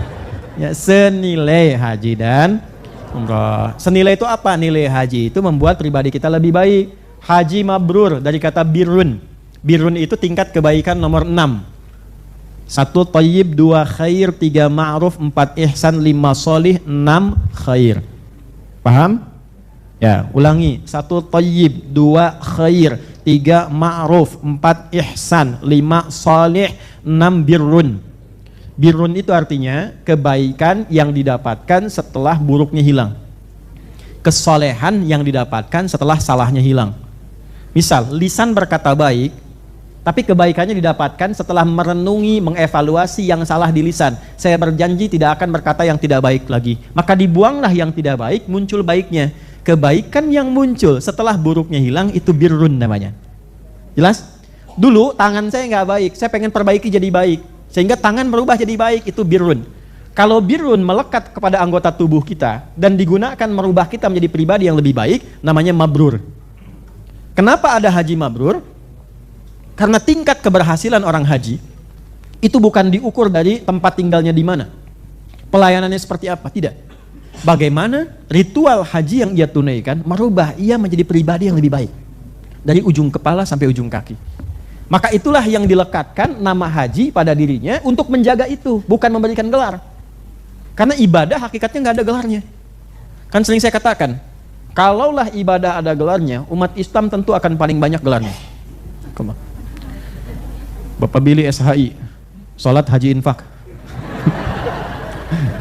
Kan belum pernah dengar, Pak sholat mau kemana? Nggak ada kan?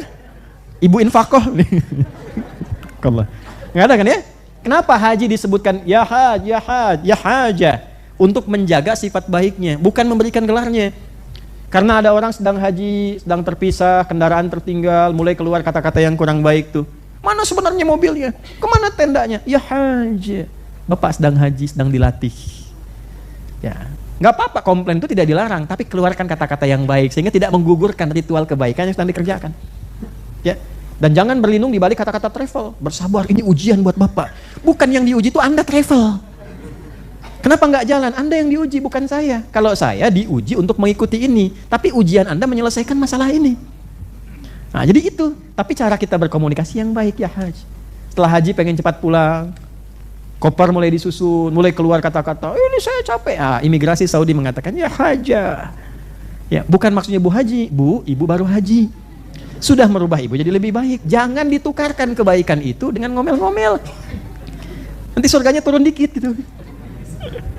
Jelas ya? Nah, ini maksudnya. Itu tingkatan-tingkatannya. Kembali ke sini teman-teman. Ini syuruk nih, kalau kita kerjakan, man shallal ghadat fil jama'ati.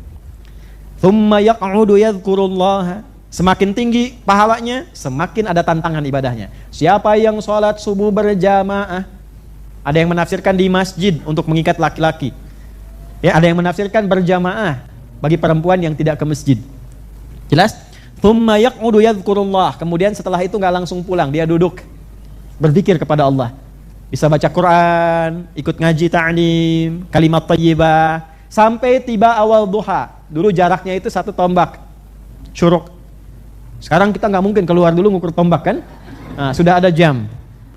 Dilihat, cek, titut, ya, udah masuk syuruk. Kemudian dia sholat, ya, thumma yusalli rak'ataini. Kemudian dia sholat 2 rakaat. Fakana alaihi ka ajri hajjin wa umratin. Maka dia mendapatkan pahala semisal haji dan umrah. Sempurna. Semisal. Apa yang dimaksud semisal ini? Adalah kalau benar sholat syuruknya membentuk karakter dia menjadi lebih baik. Maka dengan kebaikan itu kalau dijaga bisa dapat surga gitu. Tapi kalau sholat di An-Nur tetap pahalanya 1. Di Masjidil Haram 100.000. Itu yang gak kita dapat. Itu yang gak kita dapatkan di sholat di Masjid Nabi. Sholatnya di tanah kusir, bukan di tanah suci, ya kan? Tapi substansi menjadi kita dan mendidik kita menjadi lebih baik, kita dapat itu. Itulah yang kita jaga. Bisa nggak orang syuruk merubah dirinya menjadi lebih baik?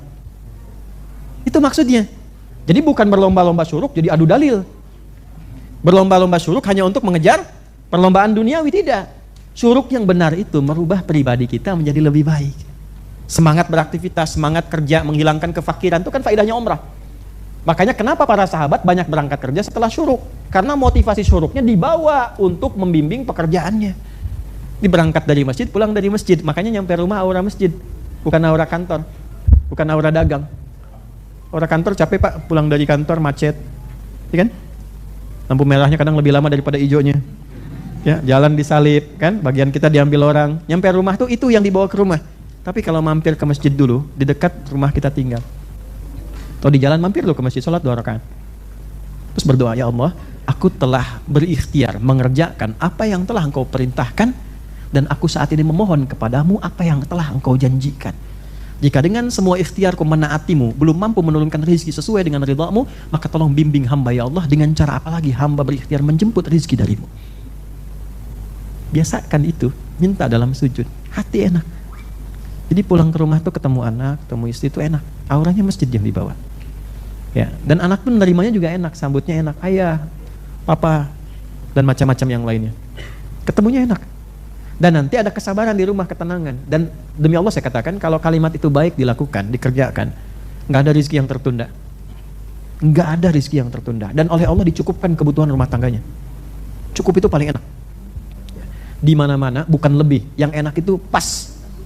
Pas butuh ada, pas perlu ada. Lebih kadang banyak pikiran, uang lebih kepikiran beli brankas, mobil lebih kepikiran meluaskan garasi, kan banyak pikiran. Yang enak itu pas, pas butuh ada, pas perlu itu paling enak tuh. Ya, pas masuk alam kubur ada, bekal lah, cukup. Ini sholat ya. Nanti yang kedua, sholat di pertengahan duha. Ini kalau ini 2 rakaat, ya, nggak perlu terlampau soleh. Kalau nambah juga nggak apa-apa, tapi standarnya 2. Pertengahan duha itu mengganti zikir seluruh tubuh, karena sejatinya bagusnya tubuh kita berzikir, pikiran berzikir, telinga berzikir, lisan berzikir. Zikirnya telinga dengar yang baik-baik, zikirnya lisan berkata yang baik-baik karena Allah. Nah kalau kita ingin menjaga tubuh ini berzikir, maka duha yang pertengahan bisa 2 sampai 4 rakaat. Ya, pertengahan itu waktunya setelah syuruk. Ya, kemudian kurang lebih lah 7:30 sampai jam 10 itu pertengahan. Ya terakhir sampai ke akhir duha menjelang zuhur. Maaf saya tambahkan yang pertengahan tadi mengganti zikir di seluruh tubuh, yang kedua juga mempermudah kelapangan rizki. Bapak ibu yang masih agak longgar kegiatannya sampai ke menjelang zuhur, misal sampai ke jam 11:04 itu masih ada boleh, karena habisnya duha munculnya zuhur, nyambung waktunya, jelas? Nah ini sampai ke akhir tuh bisa sampai 12 rakaat. Silahkan kalau misalnya pengen sholat lagi, tambah, sholat lagi, tambah. Dan itu kalau sudah terbiasa, salah satu keistimewaannya menjaga diri kita dari musibah umum yang pada umumnya dialami oleh kebanyakan orang. Musibah umum, bukan musibah khusus yang harus kita alami, tapi musibah umum yang bisa terjadi. Contoh, ini mau jalan macet di depan, macet gitu, parah. Hampir semua orang mendapatkan macet. Tiba-tiba mobil kita mau lewat, ada orang bilang begini, Bu jangan lewat sini macet, ibu ambil yang ini aja. Pernah begitu nggak? Nah itu salah satunya. Ya amalan untuk itu banyak nanti, ada dengan harta, ada dengan sholat. Nah sholat itu di sini faidahnya duha. Jelas?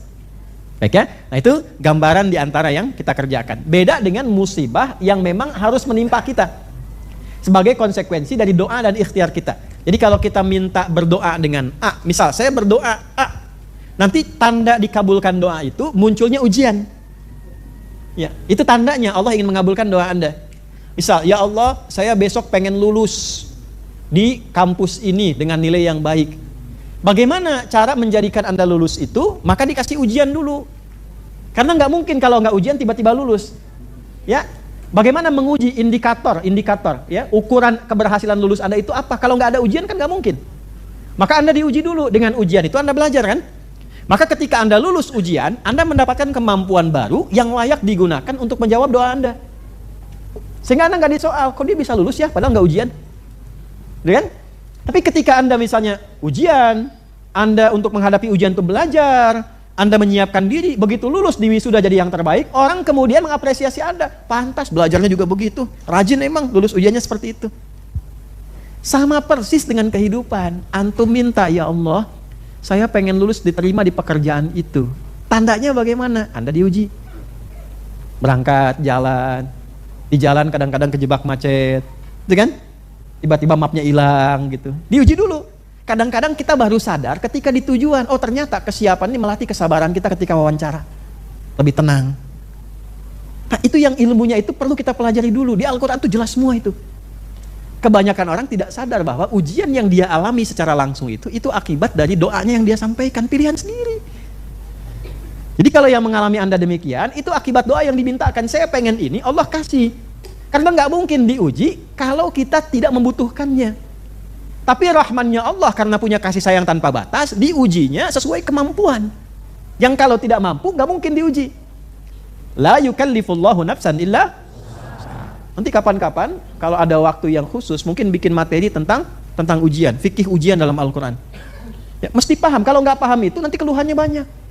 Ya Allah, kenapa aku yang harus mengalami ini? Ya kata Allah, kamu kan yang minta. Kemarin kamu doa sampai nangis-nangis dalam sujud. Ya, aku kabulkan. Jalan pengabulan, jembatannya ujian. Begitu lewat ujian itu, barulah kemudian hadir jawaban. Itu fikihnya. Ya mau bersin sekali, 2 kali, 3 kali, rahmukallah. Gitu ya, tetap diuji juga. Jelas sampai sini? Ah, makanya kalau nggak mau diuji, caranya 2. 1, jangan banyak minta, yang kedua yang meninggal. Tapi nggak mungkin manusia nggak ada permintaan tuh. Dah ini ya, sholat. Terus selesai itu ketemu ke malamnya tahajud. Malamnya apa? Tahajud. Ini mumpung masih ada waktu sampai ke malam Jumat ya. Kita masih dapat ke malam ke-10-nya kan malam Jumat insyaallah. Ya, 10-nya kan hari Jumat ya. Maka dimaksimalkan itu malam. Ya, malam coba bangun. Anak-anak diberitahu, dimotivasi, semangat. Ayo, anak-anak yang kecil-kecil juga ya, yang TK. Ya, kami sampaikan ke anak-anak kami itu. Semangat. Tadi malam Ahmad bangun itu udah mau tidur. Ya, lupa belum sholat maghrib katanya. Ya, padahal belum ada hisab ya kan? Belum balik. Ya, nggak apa-apa, nggak mau sholat maghrib. Dia wudu, sholat, saya lihatin dari belakang, kemudian sudah selesai tidur. Ingatkan, Allah cinta. Ah, ini spesial, Allah cinta. Ya, emang kalau Allah cinta kenapa? Kan biasa anak kecil begitu kan? Ah, nanti kalau Allah cinta, apa yang kita pengen, apa yang kakak pengen, Allah kasih. Ya, nanti dia sholat itu paling indah ketika melihat anak-anak TK itu ya, sholat, ngadep kiblat, habis itu baca Quran, itu melebihi apapun yang pernah diraih. Anda boleh jadi direktur, jadi apapun silahkan, dapat uang sebanyak apapun silahkan. Tidak bisa mengalahkan dengan bacaan Quran yang dibacakan anak-anak kita itu. Ya, yang kecil-kecil tuh, saat murajaah, saat baca itu rasanya apa yang diperjuangkan hilang semua. Baik ya? Kemudian Quran, bacaan Quran, sedekah punya agenda ya, walaupun Rp1.000, Rp500, enggak apa-apa, isi aja dulu dengan niat ini mendapatkan cinta Allah. Siapkan sampai hari Jumat nanti, siapkan sehari 1.000 misalnya, enggak apa-apa. Enggak harus tampakkan orang, enggak harus bikin status. Walaupun sehari 1.000, yang penting ikhlas. Enggak usah. Enggak usah. Ya, itu sudah enggak ikhlas. Ya, enggak usah nyari amin, like, enggak usah. Enggak usah nyari amin, nyari like, enggak usah. Di Facebook, di Instagram, di mana-mana udah. Ya, pokoknya siapkan dari sekarang. Bismillah, sehari 1.000, besoknya kemana? Disiapkan aja nggak apa-apa. Tidak harus kemana tempat, ketemu orang, Bismillah. Biasanya kalau kita sudah anggarkan, Allah kirimkan orang. Dikirimkan hambanya itu, lewat apa saja. Ada orang lewat, ada macam-macam gitu ya. Nah, mumpung masih ada waktu, nanti nunggu kalau lewat sekarang, nunggunya setahun lagi. Belum tentu hidup. Ya, Bismillah, niatkannya begitu. Dan jangan lihat berapa banyaknya. Niatkan menaati perintah Allah, menaati pedoman Rasulullah. Dasar cinta kita pada Allah dan Rasulnya. Bismillah, siapkan. Jelas? Oke. Dan tidak harus uang. Ya, makanan, berbagi, masak, berbagi gitu ya. Pakaian, ada yang sudah kita biasa pakai, pengen berbagi, nggak apa-apa. Jelas di sini? Nah, kalau kita ingin kumpulkan semua itu sehingga termotivasi kita kuat menunaikannya, maka ada amalan puasa. Puasa. Boleh ditunaikan berurut tanggal 1 sampai 9. 1, 2, 3, 4, 5, sampai 9, puncaknya yang 9. Kalau belum memungkinkan sampai 9, perbanyak. Misal, saya belum puasa nih sampai hari Sabtu ini, saya pengen mulai Senin sampai Kamis puasa. Jumat haram. Jumat itu yang 10 Dzulhijjahnya maksudnya. Baik kan? Ya, iya nggak usah ditambah, udah cukup. Cukup. Nah, jadi nanti Senin sampai Kamis, Bismillah, Senin puasa, Selasa puasa, Rabu puasa. Dan itu gelorakan di rumah. Ya. Ayah mau puasa, siapa yang mau ikut? Nanti kita buka sama-sama. Ya, bahagiakan sehingga nanti mereka bertanya kapan puasa lagi. Ya, nanti puasa misalnya Anda sambil jalan beli mainan. Nanti saat buka, oh pintar kakak sudah puasa hari ini, hadiah mainan. Sehingga merasa kenikmatan itu. Ya, gelorakan. Kemudian sambil diisi istighfar, ya, isi zikir yang baik. Nah, kalau tidak memungkinkan agak banyak karena belum terbiasa, maka buru tanggal 9 hari Kamis. Buru tanggal 9 di hari apa? Kamis. Itu hadisnya sahih, di hadis Muslim, nomor hadis 1162. Nabi menyampaikan dengan jelas, siyamu yaumi arafata anni ahtasibu 'ala Allahi ayyukaffira sanata allati qablahu wa sanata allati ba'dahu. Puasa yang ditunaikan di hari Arafah itu. Waktunya orang wukuf. Jadi yang di sana wukuf, di sini puasa. Ini penting saya coba dalami sedikit ya. Boleh jadi mungkin belum didapatkan keterangan ini. Ini mohon maaf, ini agak langka ilmunya. Semoga Allah berikan kemudahan untuk menerangkan. Nggak apa-apa, duduk aja ya supaya saya lebih optimal. Saya mau tekankan apa yang disampaikan di hari ini itu materi yang sangat penting. Baik ya. Nah, saking pentingnya ini susah dihapus juga tuh ya. Maka nggak apa-apa, biar sebelah sini aja, nggak usah sebelah sini. Nah, sini aja ya. Nah. Kan udah saya bilang tadi Mas. Nggak apa-apa, di sini aja. Jazakallah khair. Makasih banyak ya. Fokus ke sini. Atau Mas mau nerangkan silakan. Jazakallah khair. Nggak apa-apa, beliau tugas menghapus sana, saya di sini. Siam, ya terjadi gempa bumi. Yaum Arafah. Pelan-pelan. Siam. Disebutkannya siam, bukan saum. Ada beda antara saum dan siam. Kalau saum itu secara umum, alhamdulillah, yang menunjukkan makna menahan. Secara umum, menahan apa saja termasuk puasa sesuai ketentuan syariat. Misal, Sayyidah Maryam alaihissalam, beliau menahan lisannya untuk nggak bicara.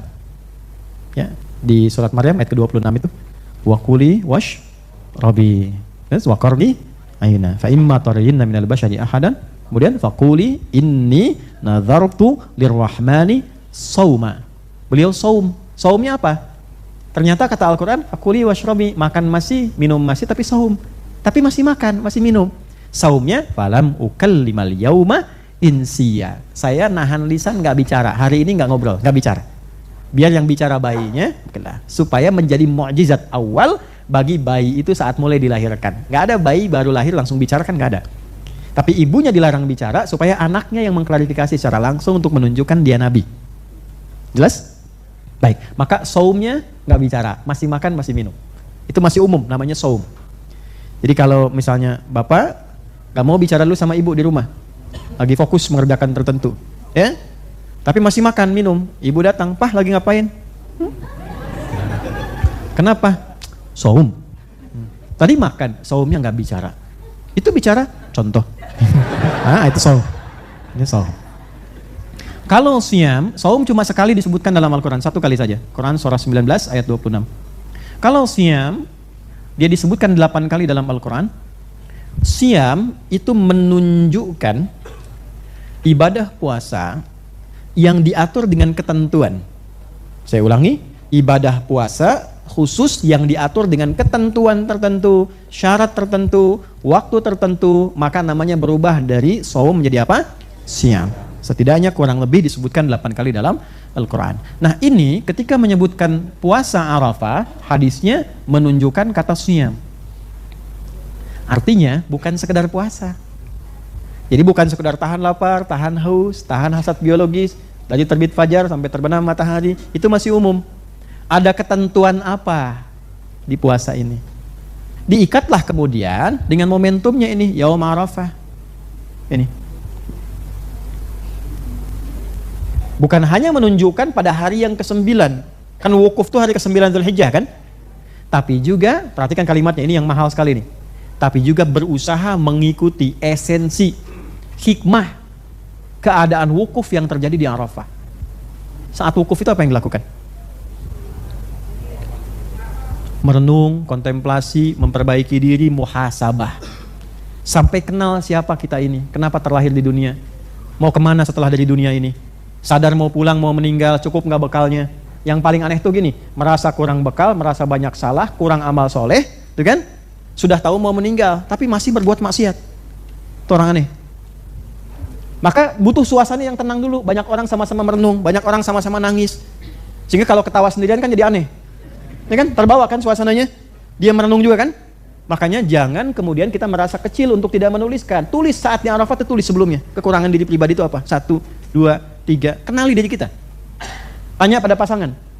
Lihat di cermin. Adi Hidayat, kamu ini, satu, kamu dua, kamu tiga, itu kekurangannya. Sampai kita kenal diri kita sendiri. Ma'rifatul insan, kenal diri kita pribadi. Ya, ada buku yang saya tuliskan namanya Ma'rifatul Insan untuk mengenal pribadi kita. Setelah paham diri kita nilai. Oh, harusnya saya begini, kalau meninggal begini. Saya salah jalur nih selama ini. Harus diperbaiki. Sampai kenal, ketika kenal diri kita itulah kita berangkat kemudian ke Muzdalifah untuk mencari batu, melemparilah hal-hal kurang yang tadi kita tuliskan. Makanya kenapa berangkat ke Jamarat itu untuk lentar jumrah, itu hanya satu Jamarat yang kita lempar itu cuma satu, yaitu Aqabah. Aqabah itu gambaran dari keadaan nafsu ini yang sering mengendalikan kita pada keburukan. Ya, nanti kalau ini sudah lulus, lingkungan sekitar, usta yang terdekat, pribadi sudah baik, tapi lingkungan terdekat, istri, tetangga dekat seringkali membawa pengaruh misalnya yang kurang baik. Istrinya baik, suami hasadnya kurang baik. Suami baru diangkat jadi pimpinan, baru jadi pimpinan pertama, istri langsung komen, "Pak, dulu sih itu jadi pimpinan begini, mobilnya sudah ganti." Ya kan?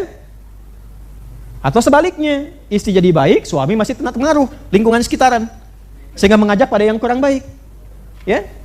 Nah, kalau itu lulus, nanti yang terjauh pindah tugas, tadinya sudah bagus, dekat dengan masjid, sholat terjaga, pindah tugas jauh, ketemu lingkungan yang kurang bagus. Kebiasaan jadi kurang baik, maka muncullah Aqabah, Usta, dan Ula. Tiga-tiganya. Itu kan gambaran dasar.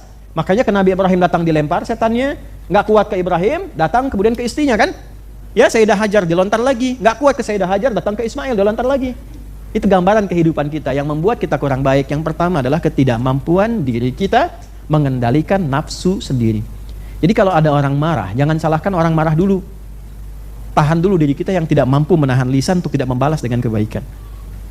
Yang kedua, kalau sudah baik, pengaruh lingkungan terdekat. Itulah yang kita catat. Siapa yang memberikan pengaruh yang kurang baik? Itu yang dilempar saat jumrah, sifatnya bukan orangnya. Gara-gara dia nih, Bismillahirrahmanirrahim. Enggak, dilontar supaya dia pun jadi baik. Didoakan, ya Allah jauhkan dia dari kepribadian yang tidak baik. Bismillahirrahmanirrahim. Allahu Akbar. Di sana melontar. Nah, di sana wukuf mengenal diri, di sini kita puasa dengan cara yang sama. Puasa. Ya, jadi ketika buka itu, apa yang terjadi? Ketika buka kita menjadi pribadi yang lebih baik. Karena merasakan perubahan dari puasa ini. Hari pertama, 2, 3, puncaknya hari ke-9 kita meratapi diri kita itu. Ratap dalam pengertian bukan menangisi meratap, bukan. Melihat yang kurang bagusnya, keluarkan, catat. Ya, kontemplasikan, muhasabah. Setelah berbuka, makanya kenapa ada takbir itu? Karena senang berubah dari yang kurang baik jadi baik. Jelas sampai sini? Nah, maka dari itu berusaha untuk meningkatkan kebaikan. Alhamdulillah secara pribadi baik, ada kelebihan rezeki, siapkan untuk menyembelih. Udhiyah namanya. Disembelihnya di waktu duha, maka disebut adha. Id, berbahagia karena juga berubah menjadi lebih baik dan digambarkan kebaikan itu dengan penyembelihan hewan. Yang punya hewan dia siapkan, yang tidak punya uang dia beli hewan, dari anggaran yang dia dapatkan beli yang terbaik hewan sesuai anggaran itu. Saya punya uang 4 juta, saya pengen beli hewan kurban. Hewan yang saya tunjukkan untuk mendekati Allah supaya dapat cintanya, supaya saya lebih dekat dengan Allah. Itulah hewan kurban. Kalau cuman potong nggak kenal Allah, itu hewan korban. Ya, korban keinginan ikut-ikutan sembelih hewan. Ya, nanti 4 juta ini cari yang terbaik dari anggaran 4 juta. Karena semangat takwanya. Ya, innama yataqabbalallahu minal muttaqin. Allah terima dari orang-orang takwa. Semangat takwanya, la yanalallaha luhumuha wala dima'uha walakin yanaluhu taqwa minkum. Ini yang turun. Nanti bagi yang sudah siap kurban, ada yang sudah di sini berniat kurban tahun ini? Ada insyaallah ya? Kalau yang ada insyaallah, maka dari sejak dia niatkan sudah ada hewannya disiapkan, maka jangan potong kuku dulu. Sampai hewannya disembelih, bukan sampai sholat id, sampai hewan kurbannya disembelih. Jangan cukur dulu, laki-laki kumis misalnya, atau semua rambut yang melekat pada tubuh. Ya, rambut yang melekat pada tubuh. Kalau manusia itu rambut, kalau bulu hewan, ya bulu ayam. Ya, manusia rambut yang melekat pada tubuhnya. Jangan dipotong dulu. Nanti setelah hewan disembelih, baru kemudian dipotong. Maksudnya apa? Hikmahnya 2. 1. Secara hikmah, secara esensi, diikutkan amalan ini untuk meneladani orang-orang yang haji. Yang haji kan gak potong kuku dulu, menjaga dari perbuatan yang tidak baik, muhrim kan, berihram. Nah, dia gak ihram, tapi pengen ikutan amalan-amalan kebaikannya, walaupun gak di sana. Amalnya dibedakan oleh Allah, ditunjukkan oleh Rasulullah, tapi esensinya mendapatkan yang serupa. Jelas? Esensi itu inti amalnya. Maka yang di sana tidak potong, yang di sini ikut tidak potong dulu. Itu kata para ulama dalam tafsir hadisnya. Ya. Yang kedua apa? Ini yang paling penting. Karena Allah ingin menggugurkan seluruh dosa-dosa yang melekat pada seluruh tubuhnya sebelum anggota tubuh itu terpisah dari dirinya. Ini ada tangan berbuat maksiat. Maksiat jari sekarang kan bikin status yang gak benarnya ada maksiat tuh. Kukunya ikut kan? Jangan potong dulu. Nanti ketika hewannya disembelih, sifat hewani yang melekat pada tangan dihilangkan. Baru cukur. Sehingga dicukur, dibersihkan dalam keadaan sudah terampuni dosanya di sisi Allah Subhanahu wa taala. Dan hebatnya begini, di bagian terakhir, yang jumrah setelah melontar, sunnahnya menghadap kiblat. Dia mengatakan, inni wajjahtu wajhiya lilladzi fataras samawati wal arda hanifan musliman wa ma ana minal musyrikin. Inna salati wa nusuki wa mahyaya wa mamati lillahi rabbil alamin la syarika lahu wa bidzalika umirtu wa ana. Baik. Sudah? Nah, yang menyembelih pun begitu sama. Hewan yang menghadap ke arah kiblat dihadapkan, Anda ya menyembelih. Setelah itu kemudian disembelih bismillahi Allahu akbar. Setelah itu langsung baca doa yang sama. Di Ibnu Majah sama doanya. Jadi doa yang berkurban itu sama dengan doa yang lontar jumrah. Walaupun amalannya berbeda. Di sana haji kan? Inti haji itu apa? Mendapatkan kedekatan dengan Allah. Di sini berkurban. Tapi jangan samakan amalan kita dengan mereka. Lebih tinggi di sana. Ya, peluang sholat, peluang Arafah, Muzdalifah, Jamarat lebih tinggi. Tapi kita belajar untuk inti amalnya supaya bisa kita raih. Nah, itulah yang menjadikan sifat hewaninya itu disembelih. Hewani itu kan yang gak bagusnya nafsunya. Ya, karena satu-satunya makhluk yang diciptakan dengan nafsu saja tanpa takwa itu hewan. Makhluk yang diciptakan dengan takwa saja tanpa nafsu itu malaikat. Makanya malaikat semuanya baik. Quran surat 66 ayat 6, la ya'sunallaha ma amarahum wa yaf'aluna ma yu'marun. Gak ada malaikat bermaksiat. Malaikat gak kenal salah. Selalu taat. Ya, pernah ada malaikat misalnya malaikat Jibril korupsi ayat ada? Gak ada kan? Ya, malaikat maut menunda waktu kematian, ya, melanggar perintah Allah, ada? Tidak, semua pas. Jadi satu-satunya makhluk yang diciptakan hanya berbuat amal soleh cuma malaikat. Jadi kalau ibu berkata begini, makhluk yang sempurna tanpa salah itu cuma malaikat. Di sepanjang suami ibu manusia pasti ada salah, pasti. Kalau ibu ingin cari yang sempurna, silahkan cari malaikat, Bu. Ya. Malaikat Israel tuh belum ada sampai sekarang calonnya. Ya, kalau manusia, bapak juga sama. Kalau istrinya masih manusia, itu pasti salah. Nah, makhluk yang cuma salah saja dalam arti nafsu, ada salah karena nafsu, ada salah karena bakat. Ya, bakatinku salah itu ya. Jadi bakatnya emang salah, itu setan. Makanya malaikat disebutkan 88 kali di Quran, setan 88 kali. Tapi kalau salahnya karena nafsu, bukan karena bakat, karena nafsunya, itu hewan. Nah, jadi jangan berharap ya memiliki ayam yang beradab misalnya, nggak akan ditemukan. Kambing yang berakhlak misalnya, nggak ada. Karena nggak ada bakat takwanya di situ, adanya nafsu. Ya, Anda sebaik apapun pada ayam yang nurut, ya pada saatnya buang kotoran dia akan buang kotoran di mana saja. Ya seayam-ayamnya ayam, ya tetap ayam. Ya, jangan berharap dia ya, punya etika misalnya kan. Ya, saya menemukan ayam yang sangat sopan sekali, ya, itu kurang sehat. Jelas? Maka nanti tanggal 9 hari Kamis, ya, kita optimalkan insya Allah, saling mendoakan. Doakan mudah-mudahan bisa puasa. Kemudian hari Jumatnya sholat 2 rakaat dan seterusnya. Nanti ada kajian yang untuk detail saya akan sambung besok subuh di Al-Azhar yang di Jakarta Permai, mungkin yang di Bekasi. Yang nggak kesana gantian mungkin bisa simak lewat tayangan live nanti.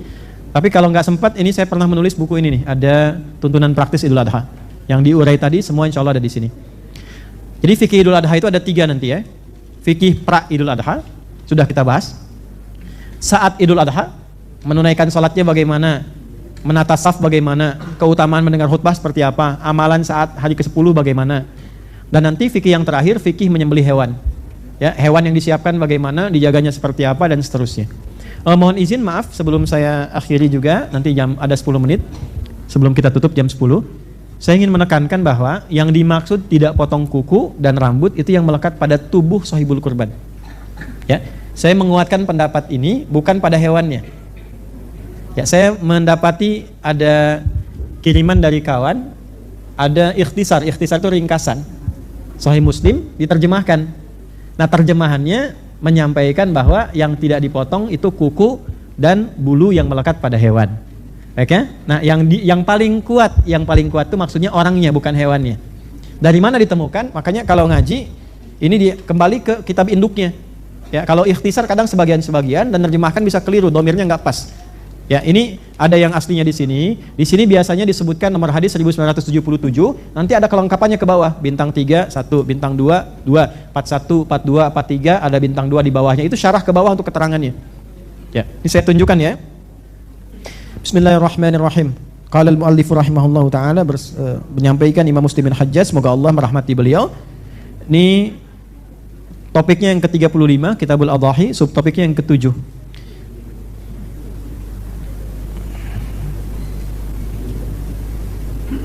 Sudah? Ini bab tentang larangan man dakhala alaihi ashru dzilhijjah wa huwa yuridu at-tadhhiyah an ya'khudha min sya'rihi wa adfarihi syai'a. Bab larangan, babu nahyin, bab larangan bagi orang yang telah mendapati awal Dzulhijjah dan punya keinginan untuk berkurban, menyembelih hewan.